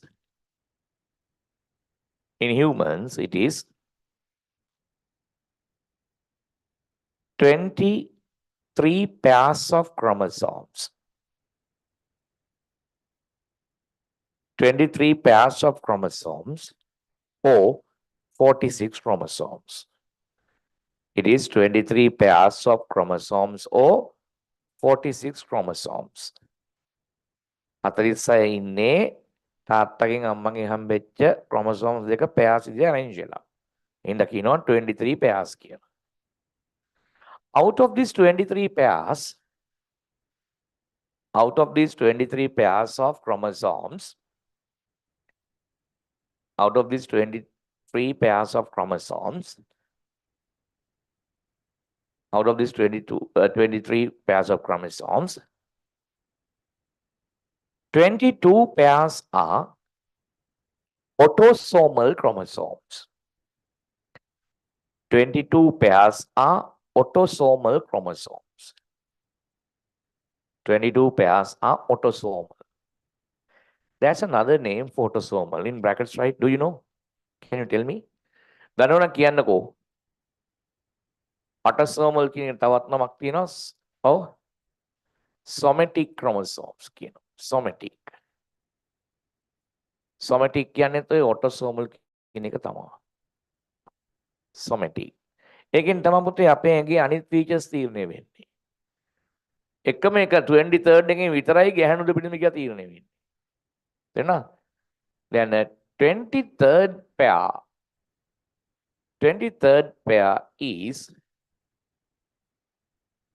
23rd pair is the sex chromosome. Is the sex chromosome. ඒකට කියන්නේ sex chromosome එක කියලා. It determines the sex of ones. That means gender. It determines the gender කිව්වත් හරි. ලිංග නිර්ණය කරනවා. It determines the gender. In females, in females,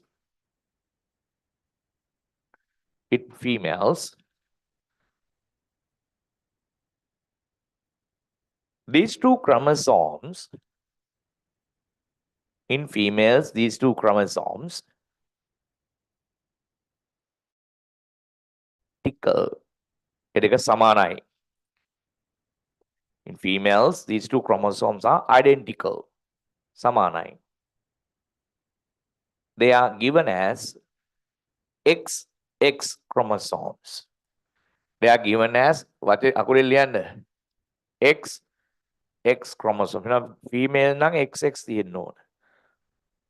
Given as XX chromosomes. XX. තව විදිහක් තියෙන ඔක පෙන්නන. chromosomes පෙන්නවා මෙන්න මෙහෙම cross එකක් වගේ. මෙතනත් X මෙතනත් X. මේකෙන් කියන්නේ female කියලා. XX chromosomes. Another paragraph. In males, these two pairs are different. In males, these two pairs are different. These two pairs are different. They are X and Y. They are X and Y. Different. They are X and Y. මෙන්න males ලගේ X පුංචි කෙනෙක් ඉන්නවා Y කියලා. X and Y.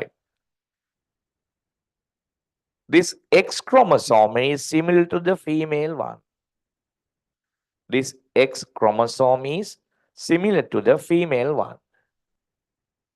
මේ X එක female X එකම තමයි. Similar to the female one.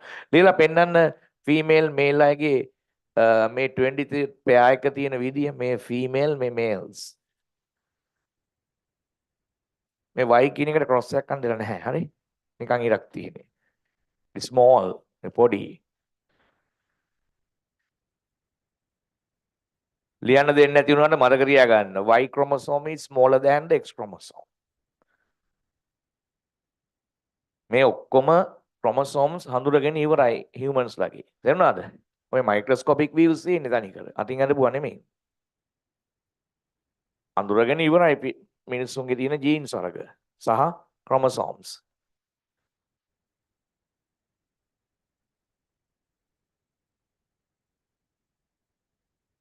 Right. In a schematic diagram, let's find out the percentage of male females in a society and how the gender of Homo sapiens determines. බලමු අපි කොහොමද gender එක වෙනස් වෙන්නේ කියලා. දැන් මේ ගැන අවබෝධයක් තියෙනවනේ. ඔව්. ඒක තියාගන්න. මොකද්ද තියාගන්නේ? මේ ගැන තියෙන අවබෝධය. ඒක අවශ්‍යයි.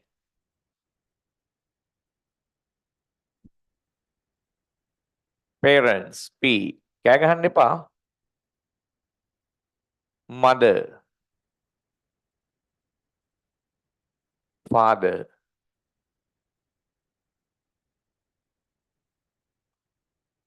What about the genotypes of mother? X, X. එමනේ අම්මගේ genotype එකේ ඉන්නේ XX. What about the genotype of father? X and Y. During gamete formation, gametes හැදෙනකොට these two genes are independently segregated. Mendel කියන්නේ මේවා වෙන් වෙනවනේ. And they pass down to the ovules in mother. මේ mother නිසා අම්මගේ හැදෙන්නේ ovules නේ. Ovules ඇතුළට මේවා රිංගනවා. මේ gametes. Even in the father, when the sperms are produced, these two genes are passed down.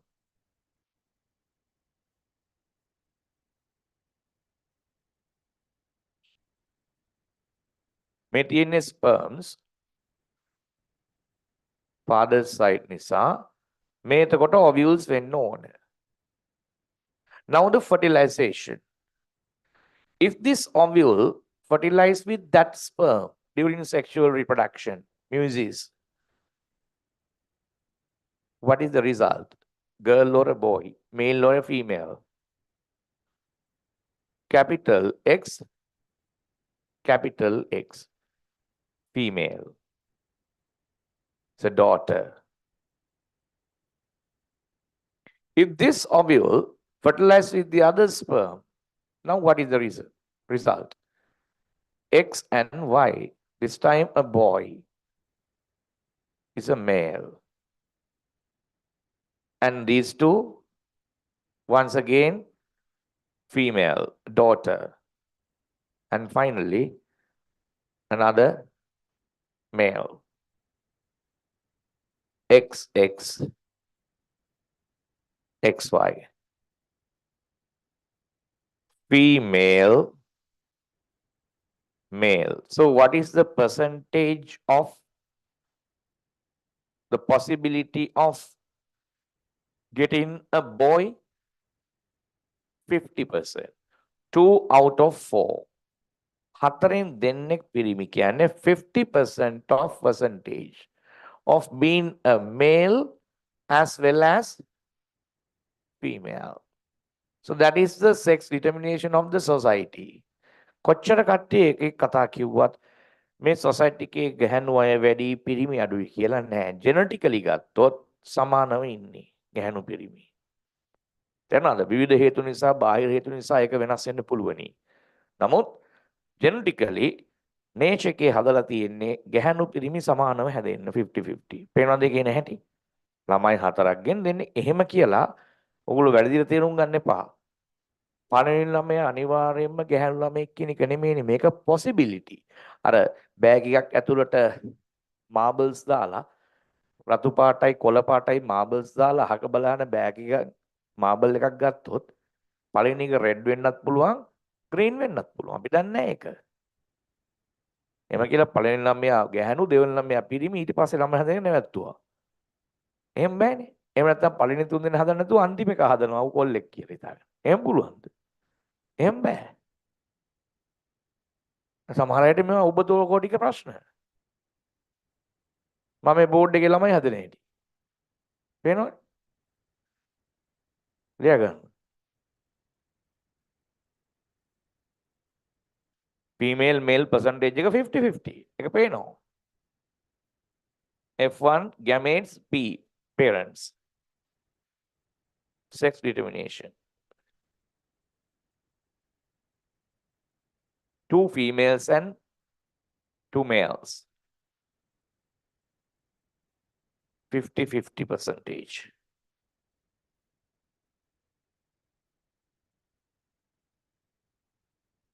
තාම හරියටම පැය භාගයයි තියෙන ඉතුරු වෙලා හරියටම මේ පැය භාගයෙන් අපිට ලොකු වැඩ ප්‍රමාණයක් තියෙනවා කරගන්න වෙලාව බලමු. ඔයගොල්ලොත් එක තමයි ඒක තීරණය වෙන්නේ. කෑ ගහන්න එපා. හිටිය විදිහට ඉන්න පාඩුවේ. කමෙන්ට්ස් ඕනේ නැහැ. මේ පැය භාගය ඇති හොඳට විතර කරනවා නම්.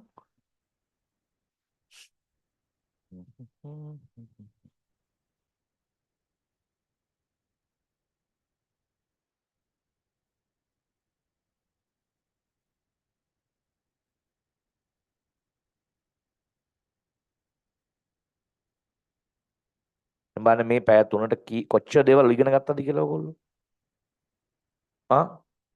ගෙදරටලා නිකන් හිටියානම් පන්ති කට් කරලා හිටියානම් වෙන කොහරි ගිහිල්ලා වෙන ඉස්කෝලේ ගියා නම් කමක් නැහැ. ඉගෙන ගන්නනේ මොනවා හරි.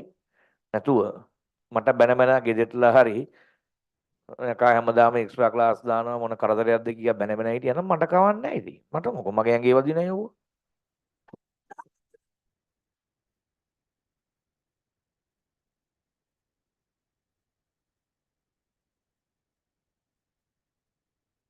ඔන්න මම අලුත් පේමන්ට් එකක් අරගෙන මේ සෙමිනා එකක් දානවා නම් එවනවා. ළමයි මගේ සෙමිනා එකක් තියෙනවා සෙන්ට්‍රියම් එකේ එන්න හවල් දවසේ පැය 4ක් තියෙනවා එන්න කිව්වනම් උඩ දාගෙන එන්නේ අනිත් උණුත් ඇදගෙන එන. මේක මේ ෆ්‍රී ක්ලාස් එකක් කරනවා කිව්වම ගණන් ගන්න. 75කට කෑ කරන්න එන්නේ නැහැ. එහෙම සෙට් එකක් ඉන්නවා. ඔයාලා නෙමෙයි. දැන් වල බයිනවා ඊට පස්සේ. අපෝ යකා එක්ස්ට්‍රා ක්ලාස් දානවා අප්පා උදේ වරු අපිට ඉස්කෝලේත් තියෙන අරකයි මේකයි කිය. ඇත්තටම ඔය ප්‍රයිවට් ස්කූල්ස් වල ටයිම් ටේබල් එක අපිට දුවන්න බෑ. මේ කොරෝනාත් එක්ක සම්පූර්ණ වෙනස්. එහෙමනොත් එහෙම ඒ ළමයින්ට වෙනම ඉස්කෝලේ වෙනම පන්තියක් දාන්න වෙනවා මට. ප්‍රයිවට් ස්කූල් වල ළමයි එක්ක. අනික ඔය ප්‍රයිවට් ස්කූල්ස් වල ළමයි ගොඩක් අය පැය 4ක් ඉඳලා ඉන්න කැමතිත් නැහැ. උන් කැමති නැහැ. උන්ට පුරුදු නැහැ එච්චර ඉඳලා. උපරිම පැය දෙකයි ඉන්න ඊට පස්සේ දැන් කෑ ගහනවා දැන් උන්ට ජොලි ඉන්න ඕන. වැඩි බෑ ඕවර්ලෝඩ් ගන්න බෑ. ඒක හැදිලා නැහැ. අර රටහව වගේ. අයියෙන් තද කරලා මිරිකුවත් ඌ මැරෙනවා බක්කාලා. ඒ වටේ රවුන්ඩ් එකක් දීුණ නැති උඩ හાર્ට් ඇටැක් ඇදලා මැරෙනවා. බල්ලාව එහෙම නැහැ. උන් දුවනවා.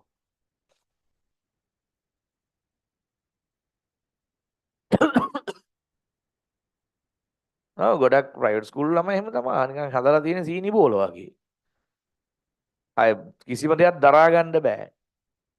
ඒවා මුකුත් නෑ රෙසිස්ටන්ස් නැහැ. තරහ වෙන්න එපා කිව්වට. එක දිගට ඉන්න බෑ පන්තියක පැය දෙකක්. සර්ල් කෙනෙක් බයිනව අහන් ඉන්න බෑ. දැන් මං තමුන්ට බයින විදියට තමුන් එනවත් ඇතිනේ. දරා ගන්න බැරි වුන් අයින් එනවා. එතන නැචරල් සිලෙක්ෂන් තියරි එක. බයිනේ වැරද්දට. එහෙම ඒ ළමින්ට එහෙම බෑ. ඒව බෑ. ළඟට ගිහිල්ලා නිකන් අර මචන් ලෙවල් එකකින් ඉන්න ඕන. එහෙම හිටියොත් තමයි ඉන්නේ නැත්තම් යනවා යන්න. අපිට එහෙම ඉන්න බෑ. මොකද ඒ ඉස්කෝලේ උගන්වන ගුරුවරු සහ ළමයි අතර ලොකු ඩිෆරන්ස් එකක් නෑ ඒජ් ඩිෆරන්ස් එක. ඔය පොඩි කොල්ලෝ කැම්පස් අවුට් වෙච්ච එහෙම මෙහෙන් කොල්ලෝ නෙන්නේ ගොඩක්. උන් ඉතින් ආතල්දී උගන්වනවා ඔය පන්ති වල. වෙටනස්ලා නැහැ. මැචුවර් අය නැහැ. ඒ විදිහට තමයි හුරු වෙලා තියෙන්නේ. හැබැයි ලස්සනයි. නීට් එක නෑඳලා ලස්සනට.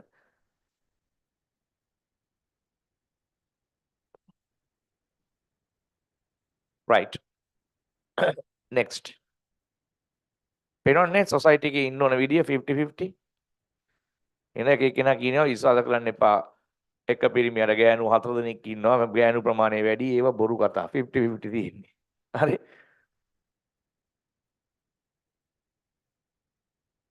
මේ තියෙන හැදෙන විදිය සර් පෙන්වන්නේ මේක තමයි ඈ 50-50.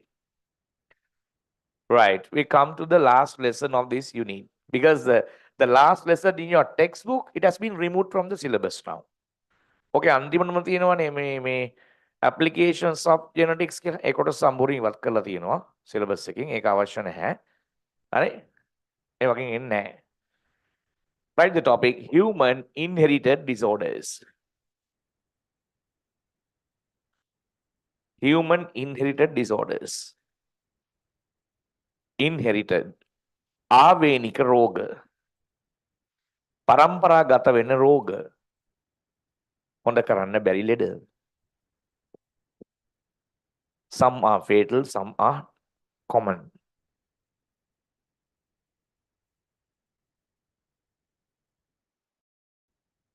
Right. Listen, there are two reasons. Two reasons for spreading such human inherited disorders. මේ රෝග පැතිරෙන්න ක්‍රම දෙකක් තියෙනවා. එකක් තමයි sex linked genes. One is sex linked genes. The other one is gene mutations. අනිත් එක විකෘතිතා. පර්දුනා. Mutation.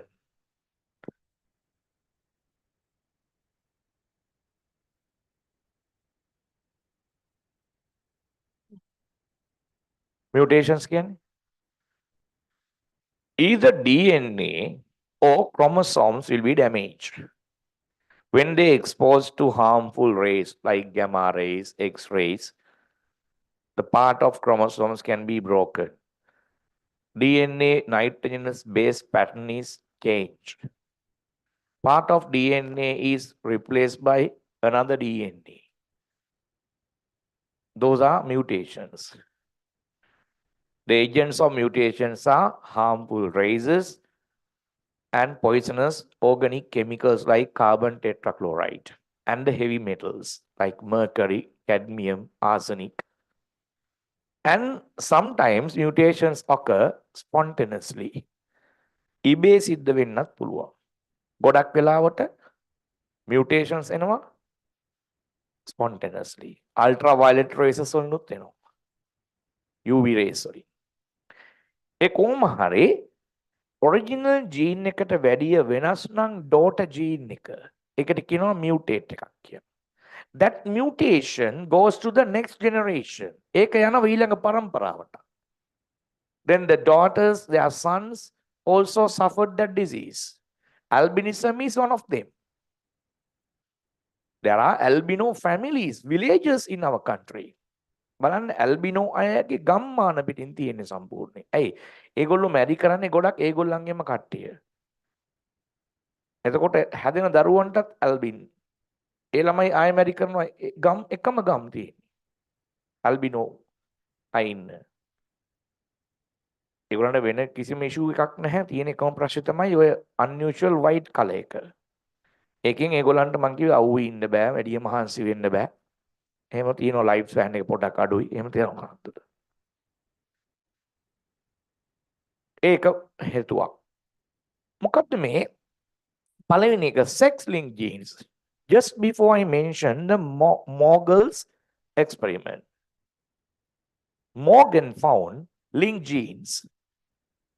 මෙයා හොයාගත්තනේ linked genes කියලා. Just think if such a linked gene present in sex chromosome. මේ වගේ linked gene එකක් අර X කියන sex chromosome එකේ තිබුණොත් X කියන sex chromosome එකේ මේ වගේ gene එකක් තිබුණොත් ඒ වගේ genes තියෙනවා. අපි ගත්තොත් simple H කියන gene එක පුතේ. Simple H gene responsible for hemophilia. මේක hemophilia හදන gene එක. Capital H is the healthy condition. Capital H තිබ්බොත් healthy. අපිට තියෙන capital H වෙන්නේ නැති. අපිට නැහැ hemophilia. Healthy gene ඒකෙම simple H recessive එක තමයි hemophilian disease එක. ඉතින් මේ simple H කියන එක තිබුණොත් එහෙම මේ sex chromosome එකේ අනිත් 23 කෝක තිබ්බත් ප්‍රශ්නයක් නෑ අපිට. හැබැයි ඒක sex chromosome එකේ තිබුණොත් අන්න අපිට කියනවා ඒකට sex link inheritance එකක් කියලා. අනිවාර්යයෙන්ම මෙයාගේ sexual reproduction එකෙන් ඊළඟ පරම්පරාවට යනවා. ඇයි? මේක ගැලවෙන්නේ නැහැ chromosome එකෙන්. ඇදගෙන යනවා ඒ gene එකට. ඒකනේ link gene කියන්නේ. ඇදගෙන ගිය ගමන් ළමයටත් ඇදෙනවා. ඒ ළමයාගේ ළමයටත් ඇදෙනවා. එහෙම යන්නේ පරම්පරාවට. transmit වෙන්නේ. ඒකයි භයානකම sex links වල. link genes වල sorry. ඒකෙත් sex link genes වල. එතකොට ඔයාගේ ලෙඩ හැදෙන්න මොනවද තියෙන conditions එකක් තමයි එයාගේ ළඟ තියෙන්න ඕන link genes. ඒ link genes තියෙන්නත් ඕන sex chromosome එකේ 23rd pair එකේ. අනිත් එකේ තිබ්බට උලක් නැහැ. නේද? මොකද sexual reproduction එකේ යන්නේ sex link gene එක විතරනේ ඉස්සරහට. ඒත් ඔටෝ එනවනේ අනිත් ඒවා. ඒකනේ ඔටෝසෝමල් කියන්නේ. මේ බොහොම පහතම මට්ටමට ගිහිල්ලා සිංහලෙන්ම කියලා දෙන්න තේරුම් ගන්න පහසුවට. දැන් human inherited disorders. The diseases which transmit from diseases which transmit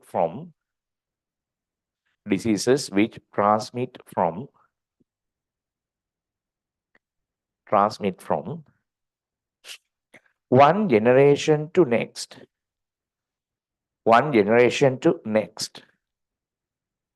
Transmit from one generation to next are known as inherited diseases. The disorders.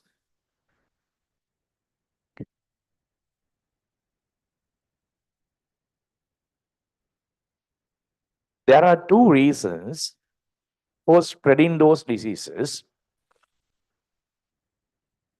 There are two reasons for spreading those diseases. Two reasons for spreading those diseases. First one.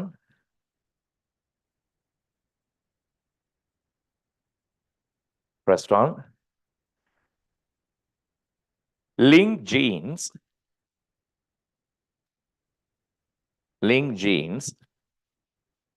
present in sex chromosomes.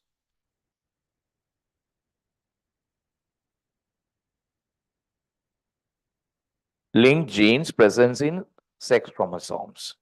එකට කෙටියෙන් කියනවා in brackets right sex linked inheritance. මේ තියෙන්නේ sex linked inheritance. Sex linked inheritance කියලා කියනවා. Sex linked inheritance.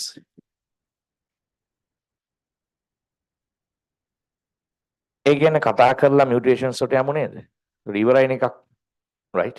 අපි ඉගෙන ගමු මොකක්ද මේ sex link. දැන් එතනම hemophilia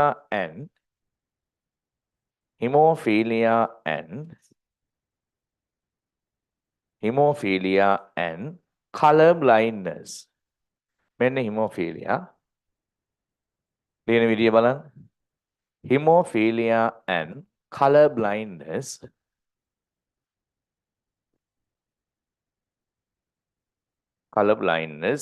are two such diseases. Hemophilia and color blindness. Color blindness වලත් වර්ග තියෙනවා. මේක red green color blindness.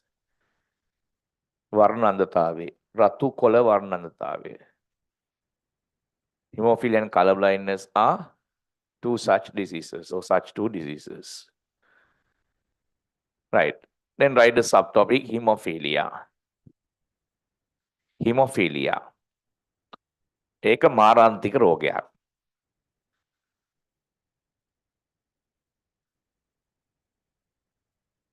හොඳට බලන්න. What is the reason for hemophilia? Having simple H recessive gene. Healthy condition, capital H, it is dominant gene. අනිවාර්යයෙන්ම එකම එක feature එකක් decide කරන genes දෙකක් තියෙන්න බෑ නේද? මේක recessive එක simple H කියලා අපි නම් කරනවා. H අකුරු වැදිලා නැහැ කොහොමවත්. capital H දෙනවා ඒකේ healthy condition කියන එකට. එතකොට මේ පෙන්ලා තියෙන්නේ this is a marriage between disease carrier mother and healthy father. මෙහෙම තිබුණොත් XX මේ එකක simple H අනිත් එකේ simple H. මේ කවුද? Is it a male or female? එක කියනකො ඉස්සෙල්ලා female. Disease female or healthy female? Disease female. ඇයි? X දෙකේම simple H තිබ්බොත් නේද recessive එක එළියට මතුවෙන්නේ feature එක. හා? එහෙම තියෙනවනේ. එහෙනම් මේ ඇවිල්ලා disease female කෙනෙක්.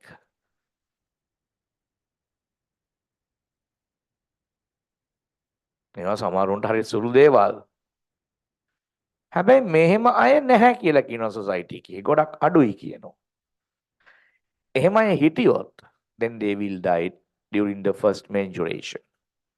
Because the symptom of hemophilia is blood clotting does not occur properly or it delays. මේගොල්ලන්ගේ රුධිර කැටි ගහන එක සිද්ධ වෙන්නේ නැහැ නියමිත වෙලාවට. Even in a minor injury they will die by excessive bleeding. But in ours අපේ ගත්තොත් in my case, in your case, the bleeding stops suddenly. The life is survival then. But in them, they will die even in the first menstruation. First menstruation එකෙම ලේ ගිහිල්ලා මැරෙනවා. ඒ නිසා මේගොල්ලෝ නැහැ හිටියත් before attain puberty they will die. ඒගොල්ලෝ puberty වෙන්න කලින් මැරිලා යනවා කියලා කියනවා. හරි? මේක ඊළඟ තියෙන්න පුළුවන් possible condition එක බලා ගන්න. These two chromosomes, sex chromosomes. Simple H, capital H in the other one. Male or female, first unidentified. ඉතල ගෑනු පිරිමි අඳුර ගන්නකො. ඔව්. Female. Disease female? No, it's a healthy female, but disease carrier female. She's okay, she's normal, but she's a disease carrier. හැබැයි එයාගේ gene එක තියෙනවා. එයා රෝග වාහකයෙක්. නේද? තවත් simple H කෙනෙක් හම්බුනොත් ඉවරයි. ළමයාට යනවා ඊට පස්සේ. මේකට අපි කියනවා disease carrier female කියලා.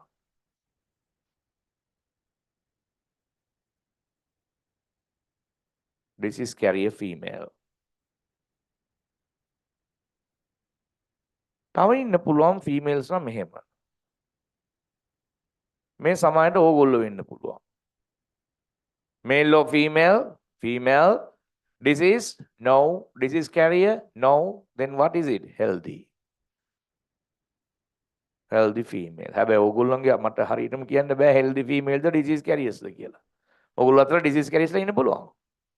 අපි දන්නේ නැහැ ඒක. disease එක නැහැ. නමුත් ඒ gene එක තියෙන්න පුළුවන්. මෙන්න males. X and Y. මෙතන තියෙන්නේ capital H. What is this? Male. Disease O. Healthy. Healthy. Because this gene, link gene is found only in the X chromosome, not in Y. මේ link gene එක පුතේ Y වල නැහැ කවදාවත්. X වල විතරයි තියෙන්නේ. ඒක capital නේ. ආය healthy. Healthy male. The problem with this, when the problem occur, if simple H gene present in that X chromosome, now what? Disease male. Other than disease male. Foul. Fatal. They will die even in a minor injury. හරි අමාරුයි ඒගොල්ලෝ ජීවත් කරවන්න. බෝම් පරිස්සම් injection දෙදී ඊට පස්සේ blood එක නවත්ත ගන්න ඕන. හොස්පිටල් ඉක්මනට අරන් යන්න ඕන. මෙහෙම දරුවෝ ඉන්නවා අපි අතර උණු තරම්. Disease males are ඉන්නවා. Those disorders are common among the males. But disease vectors are common among females. මේ කතා කරන disease ඔක්කොගෙම males ලා අතර තමයි infected අය ඉන්නේ.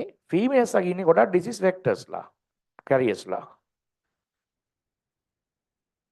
එකනේ if you get married with the blood relative, there is a possibility of mixing two recessive genes and it will spread those diseases. So don't get married with the blood relatives. අවස්ස ඥානමස්සින අතර විවාහ හොඳම නැහැ. ඒ වශයෙන් තමයි diseases ඔක්කොම spread වෙන්නේ. ඉස්සර රජ කාලේ තිබිලා තියෙනවනේ ඔය. ඒ නිසා තමයි තැලසීමියා වගේ diseases මේ කුරුණෑගල වගේ පැතිවල වැඩි වෙලා තියෙන්නේ. නමුත් දැන් medicine දියුණුයි develop නේ. ඒක හන්ද ඒ වගේව වෙන්නේ නැහැ. ඒවට වෙනම hospital එකේ තියෙනවා unit එකක් තැලසීමියා unit එකක් තියෙනවා. එතන ගිහිල්ලා blood check කරගන්න පුළුවන්. ඒක තමන් දැනගන්න ඕන තමන් සහ මැරි කරන එක්කෙනාගේ diseases මේ gene එක තියෙනවද නැද්ද කියලා. තමන් disease carrier කෙනෙක්ද කියලා. එහෙම දෙන්නම disease carriers නම් ඒ marriage එක නොකරන තරමට හොඳයි. මොකද අනිවාර්යෙන් ළමයින්ට හදන තැලසීමියා. අනිවාර්යෙන්ම යනවා. on link genes. ඒක නම් gene mutate එකක්. මේ පහ තේරුණාද? හා? ලියන්නේ නම් hemophilia occurs due to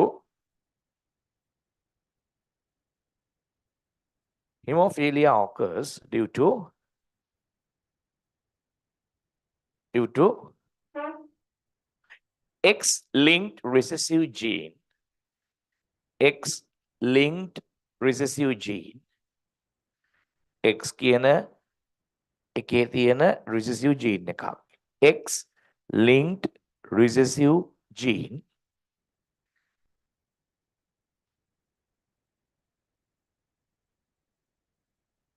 Recessive gene. Full stop. In hemophilia patients,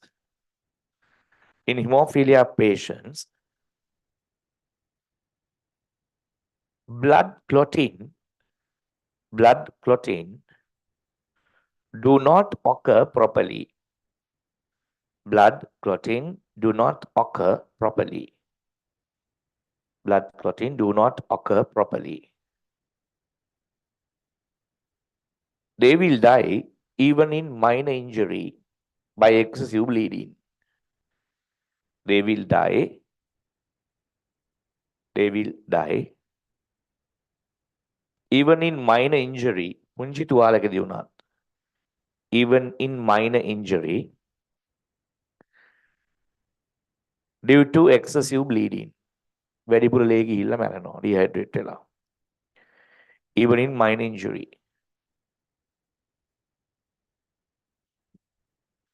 Okay, then write simple H. අන් අර කියලා තියෙන පොඩි පොඩි ලියලා simple H කියලා ලියන්න මොකක්ද ඉස්සරහින් තියෙන්නේ recessive gene for hemophilia කියලා ලියන්න. Simple H කියන්නේ recessive gene for hemophilia. මෙතන ලියලා ඔන්ලයින් දරුවන්ට පේනවනේ. Recessive gene for hemophilia. Simple H.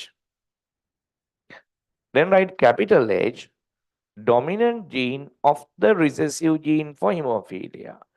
අර simple H එකේ dominant එක තමයි capital H කියන්නේ. Dominant gene of the recessive gene for hemophilia.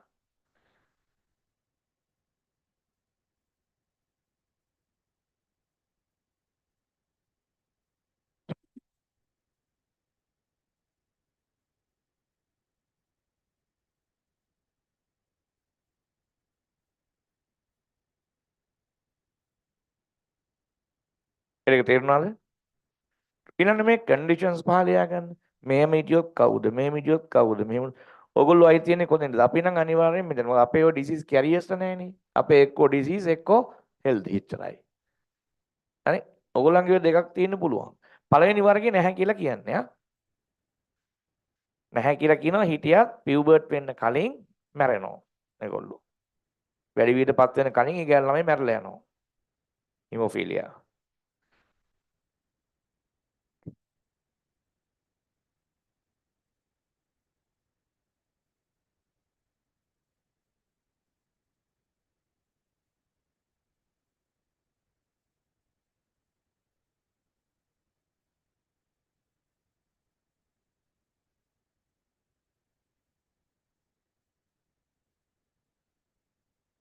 පිරිමයාගේ හොර රහසේ වැඩ ඒව නෑ. දිය යටින් ගින්දරගෙන ඒව කේස් නෑ. එලි පිට තමයි ඔක්කොම ලෙඩේ නම් ලෙඩේ නැත්තම් නෑ එච්චරයි. උණින් හොඳ මුණ දාගෙන මෙහෙම හෙල්දි වෙන්නලා යටින් යන ඩිසීස් කැරියර්ස්ලා නෑ. ඒව නෑ. ඒතර මැරෙනවා නැත්තම් ඉන්නව එච්චරයි. වෙන උන්ට බෝ කරන්නේ නෑ.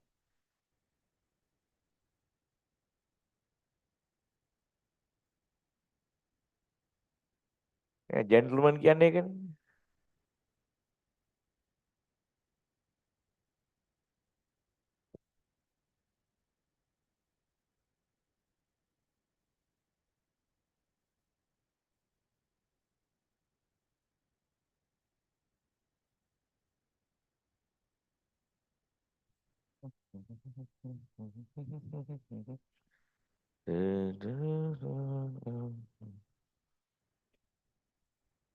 හරිද?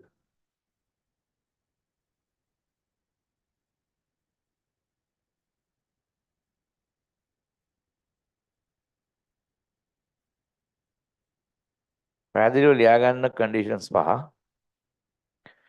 එකෙන් පළවෙනි වර්ගයේ නැහැ කියලා හිතා ගන්න. ඒක එහෙමයි අඩුයි කියලා කියන්නේ. දැන් ඔය මේල් ෆීමේල් සුත් එහෙමනේ. XX කිව්වොත් ෆීමේල්, XY කිව්වොත් මේල්. හරි. ඒ වුණාට මේ YY කියලා නැහැනේ කොහෙවත්. ඒකෝට XXY ඉන්නවා.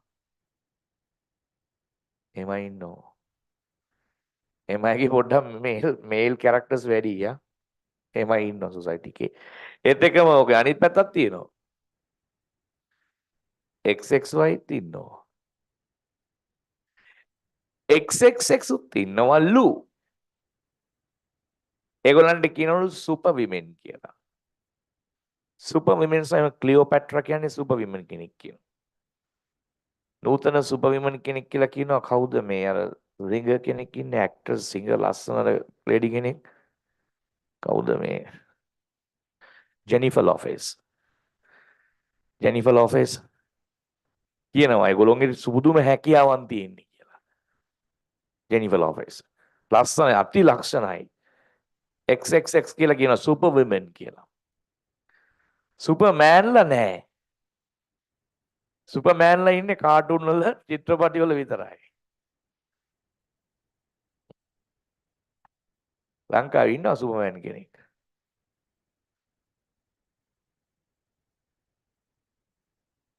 Right මේ marriage එක බලන්න.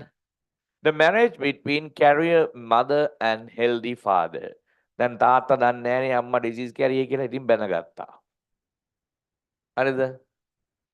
ඒක විඳවන්නේ දරුවන්ට බලන්න. මොකද ලියුවේ?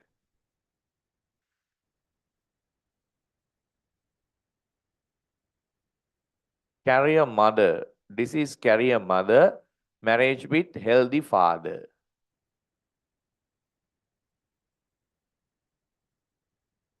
Parents, huh? They are the parents. දැන් මේවා පට ගාලා පුළුවන් වෙන්න ඕන. The genotype of carrier mother. Carrier mother නම් මේ දෙකේම XX තියෙන්න ඕන. එකක් simple අනික capital H එන්න ඕන. හරිද? Healthy father capital H and Y.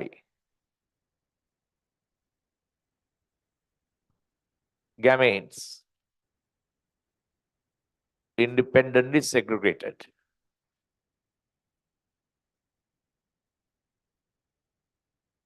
මෙන්න එක gamete එකක් X යනවා simple H වෙන අනිත් එක capital H. මෙයාගේ X capital H Y. Fertilization. The first child, boy, is a son with the disease. අනේ කොල්ලට hemophilia. මේ දෙන්නා යන්තම් healthy daughter. Healthy daughter. Healthy නෙමෙයිද? Oh, healthy. Sorry. This is carrier daughter. This is carrier daughter. And this is a healthy daughter. හොඳයි හොයාගත්තා. තව කොල්ලෙක් හැදුවොත් ඌත් ඉවරයි. නෑ ඌ යන්තම් ගොඩ. දැන් මේ යටි ලියන්න ඕන මේ condition. මේ ඇවිල්ලා disease son. බලන්න. අම්මාත් healthy. තාත්තත් healthy. අනේ ළමයි හතරක්ගෙන් එක දරුවෙක් hemophilia. කොහෙන්ද ළමයට ආවේ hemophilia gene එක අම්මගෙන් අර පැත්තෙන්. එනවනේ ඇවිල්ලා තියෙන පැත්ත. තාත්තගෙන් නෙමෙයි. තාත්තගෙන් නෑ අම්මගේ මේ පැත්තේ තියෙන. මෙයා එක දරුවෙක් නම් ඉන්නවා healthy නෑ අපෝ තව එක්කෙනෙක් ඉන්නවා මේ කැරියේ ඩෝටර් කෙනෙකුත් ඉන්නවා ඊයස්සේ. මෙයාත් බෝ කරනවා ඊට පස්සේ. එක ළමෙක් ඉන්නවා healthy. හැබැයි කැරියේ ඩෝටර්ස්ත් healthy කිද ගණන් ගන්නෙ. They don't have the disease. One healthy boy. What is the possibility of getting the disease? 5%. What is the possibility of being a disease carrier? Another 25%. What is the possibility of being healthy children? 50%. Healthy children now 50%. ඒ වගේ percentages අහනවා exam එකේදී MCQs වලට. 4න් 2යි කියන්නේ භාගයයි. නේද? 50%. මේක තේරුණාද? එහෙනම් හරියට තේරුම් ගන්න යන්න ගන්න. මෙන්න gametes.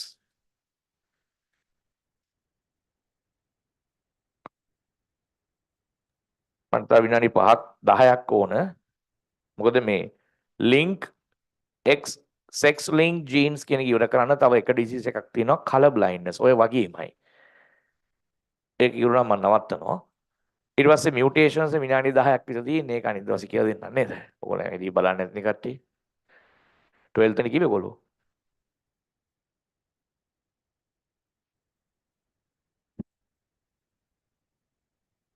එක විතර නිකන් අදින්න ඕන නැත්තම් මට. ඒක ඇසත විනාඩි 15ක්වත් ඉන්න වෙනවා. බෑනේ තව එකක් තියෙනවනේ උගන්නන්නත්. ලබන සතියේ බලමු WhatsApp group එකට join ලා ඉන්න මේ විභාගයට කලින් නම් තව එක දවසයි තියෙන්නේ. නේද? rate of reaction උගන්නන්න තියෙනවා. rate of reaction එකයි මේකේ මේ පොඩ්ඩයි විතරයි හැබැයි කරන්න තියෙන්නේ පැය දෙකක් නම් ඇති වෙයි හිටියට. ඉතින් එහාට කිසි දෙයක් කරන්න බැරි වෙයි හැබැයි. හරි? සයන්ස් තියෙන්නේ කවද්ද දන්නේ ටයිම් ටේබල් එකේ මම මතක නැහැ. එක දවසක් පිටිපස්සට ගිහිල්ලා ඇති එච්චරයි. අනේ අපිට 31ක් තියෙනවා. 31ක් තියෙනවා. සමුදේ 7 වෙනිදා කොහොමද දන්නේ නැහැ. තම සතිය තියෙනවා 31 නිවාඩු දවසක්. එදත් බලමු උදේවරුකවත් දාගන්න. පේපර් එකක් කරන්න. පේපර් එක ඩිස්කස් කරලා මේ උවේගෙන යමුත් තියෙනවා. හෙට පේපර් ක්ලාස් එක නැහැ. හෙට නිවාඩු අනිද්දා උදේ 8:10 තියෙනවා. සෙන්ට්‍රියම්.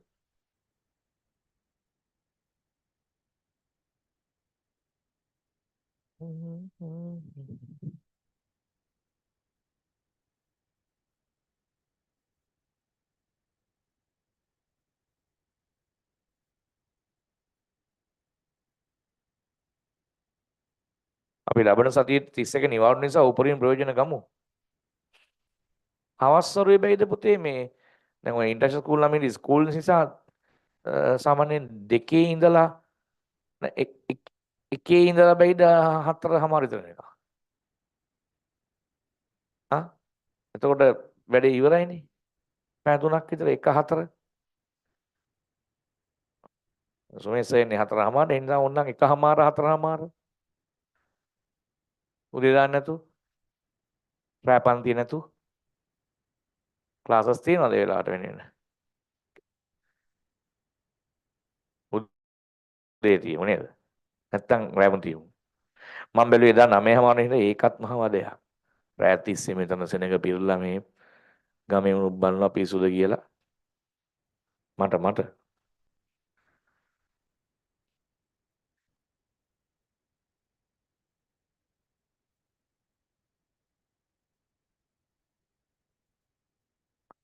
දැන් උදේ මෙහෙම ඇවිල්ලා ගියාට දන්නේ නැහැ නේ කවුරුත්.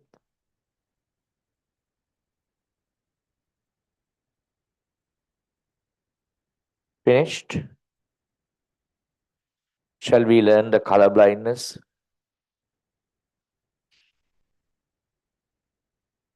This is a red-green color blindness. තේරෙනවද මේ විනාඩි 10 15 තමුන් එළියට ගිහිල්ලා ආපු වෙලාව කියලා නැති උනේ. මොකද මම ඉස්කෝල ළමින් ටිකෙන් ඔය දා හරියට පැය දෙකකින් ඔය පාඩම. පැය දෙකයි විනාඩි පැය 4යි sorry පැය 4යි වැඩිපුර විනාඩි 10ක් ගියා. ඔක්කොම ඩිගිට කරන්නේ මම එදා. අද බැරි වෙන්න හේතුව ඔයගොල්ලෝගේ අර වෙච්ච වෙලාව තමයි.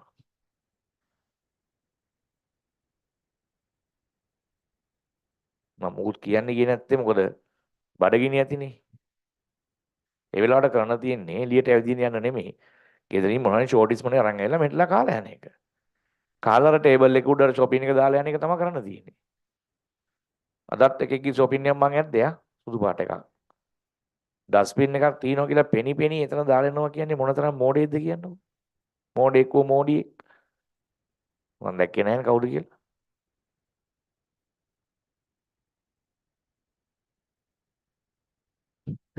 Right. The next disease, color blindness. Red-green color blindness symptoms. Those patients cannot distinguish red color from green color. They can see the other colors, but they can't distinguish red from green. So they can't get driving license because they can't drive under the traffic signals. Red වැටුනහම green කියලා ඇද්දලා යනවා පාගලා. green වැටුනහම නවත්තන් ඉන්නවා පිටිපස්සේ horn ගහනවා. ඒ නිසා red green bulb blindness යන මේ driving license එක ගන්න බෑ. වෙන ප්‍රශ්නයක් නැහැ. ඇත්තටම. ලියා ගන්න.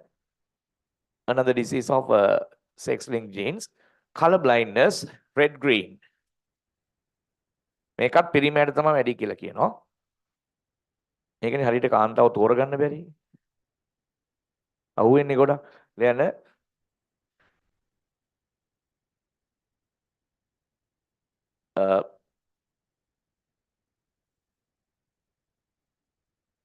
these people cannot these people cannot these people cannot distinguish වෙන් කරගන්න බෑ. Cannot distinguish red color from green. Red color from green. Cannot distinguish red from green. The reason is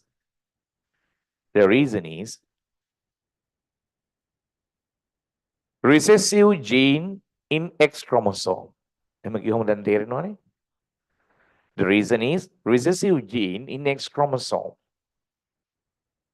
Recessive gene in X chromosome. X chromosome.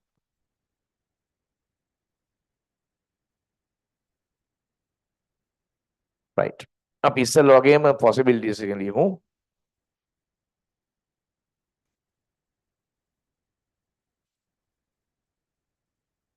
මේ තමයි මේ ඉන්න පුළුවන් අය.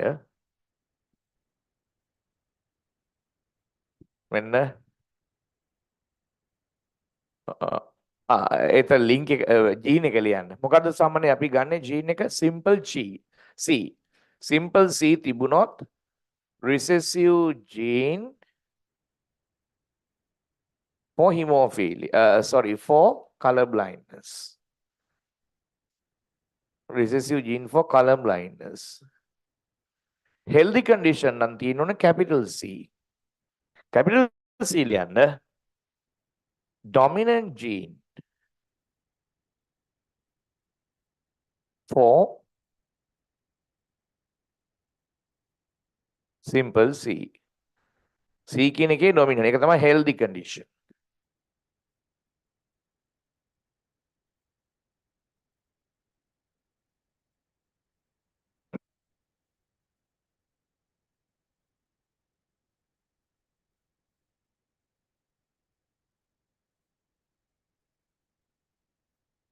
මොකද පළවෙනි female ගැන කියන්නේ? Healthy female. දැන් දැක ගමන් කියන්න පුළුවන් වෙන්න ඕන. අපිට color blindness නැහැනේ. දෙවෙනියා අන්න disease carrier female.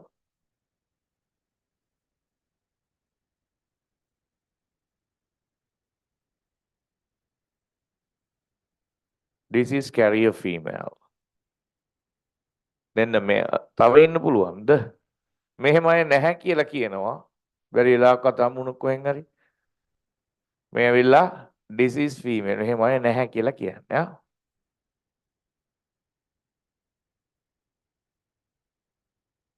Males ලගේ දෙන්නයි.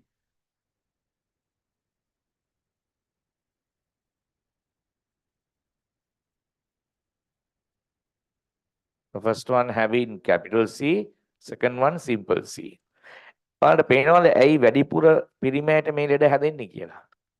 පිරිමෑගේ ළමයි එක X1යිනේ තියෙන්නේ. එතකොට ඒ එක X1ක් තියෙන එකේ සිම්පල් එක තිබ්බනම් ඇති. එයාට ඩිසීස් එක. ෆීමේල් ලගේ X දෙකක් තියෙනවනේ. එතකොට ෆීමේල් ලගේ X දෙකම රිසෙසිව් වෙන්න එපා. දෙකේම සිම්පල් තිබ්බොත් තමයි එයාට ලෙඩ හැදෙන්නේ. ඒකේ possibility එක අඩුයි. ඒ තමයි මේල්ස්ට වැඩි. X එකක් තියෙන නිසා. පළවෙනි කෙනා healthy male.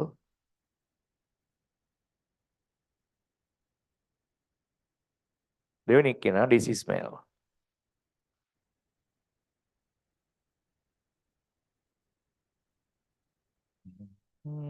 capital simple මාරු වෙයි ආ. ඔයගොල්ලෝ ඔය කලබලයට විභාග වල ලියද්දී simple capital කියන හිතන්න නැතුව ලියන්නේ. පේපර් එකේ බලන මිනිස්සයා එහෙනම් අමාරුවක වැටෙනවා. වෙන ලොකුට ලියන්න capital නම් ලොකුට simple නම් පොඩිවට එච්චරයි. Right. Last one. The marriage between, let's see how we transmit to the offerings. බලමු දරුවන්ට කොහොමද ඒක transmit වෙන්නේ කියලා. .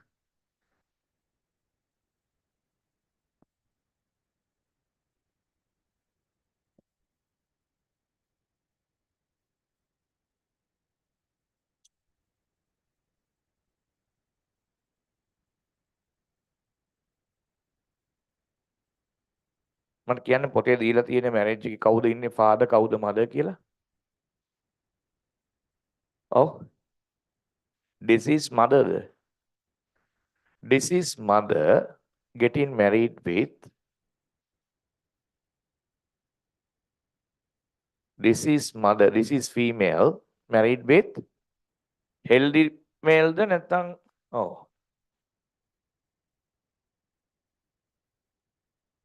Healthy male, healthy father කියලා ගමු. මම ඉන්න කලින් male female දැන් mother father නේ. This is mother, healthy father. Parents. How about their genotypes?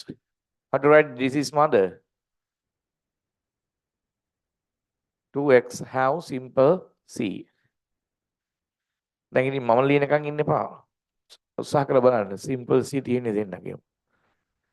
Healthy father, capital C. Gametes.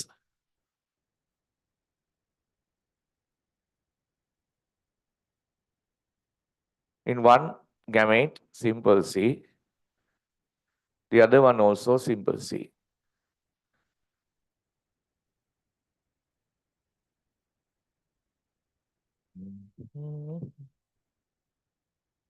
Father. One sperm, capital C. None in the Y.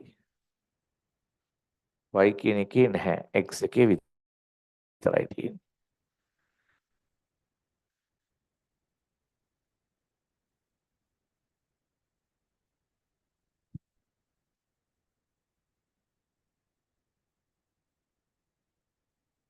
Fertilization of these two.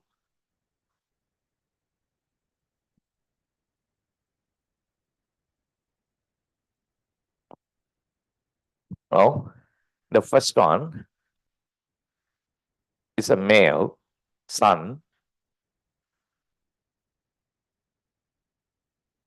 What about the condition of the son in F1? F1. කොහොමද ළමයි condition එක? Healthy or diseased? Huh? Diseased boy. Diseased son. අන්න පිරිමි ළමයාට color blind. කොහෙන්ද ඒක ආවේ අම්මගේ පැත්තේ? දෙක.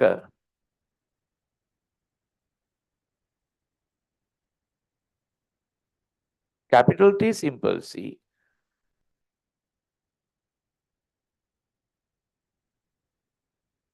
Carry a daughter.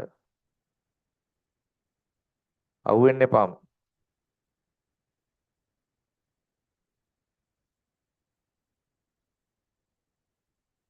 Then another carrier daughter. ගෑනු ළමයි දෙන්නම disease carriers ලා. කොහොමද family එක?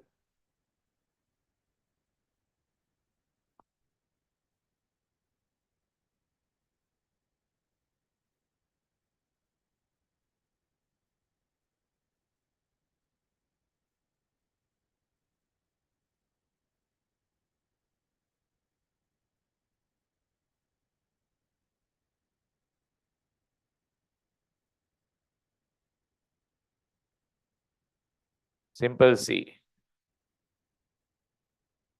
අනේ ඉතිරිච්ච කොල්ලටත් ලෙඩේ තියෙනවා.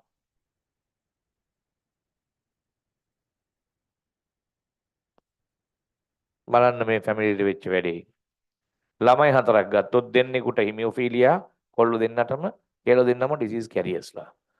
So what is the percentage of being infected for the disease? 50%. 50% of possibility. To be in a healthy condition, another 50. But the disease carriers also healthy, no? To be in disease carriers, another 50%. Everything done because of the color blindness of mother transmit to the next generation. අම්මගේ color blindness එක තමයි දිගටම ගියේ. See how does it affect? Both sons get infected. So do not get married with blood relatives. Among the blood relatives, there is a chance of meeting two recessive X genes. When the two recessive X genes are met, the child get the disease. Blood related disease අතර අර recessive genes ඒ family එකේම තියෙනවා හැමෝගෙම. Then ඒ genes meet වෙන්න තියෙන possibility එක වැඩි. හැබැයි blood relatives විතරයි.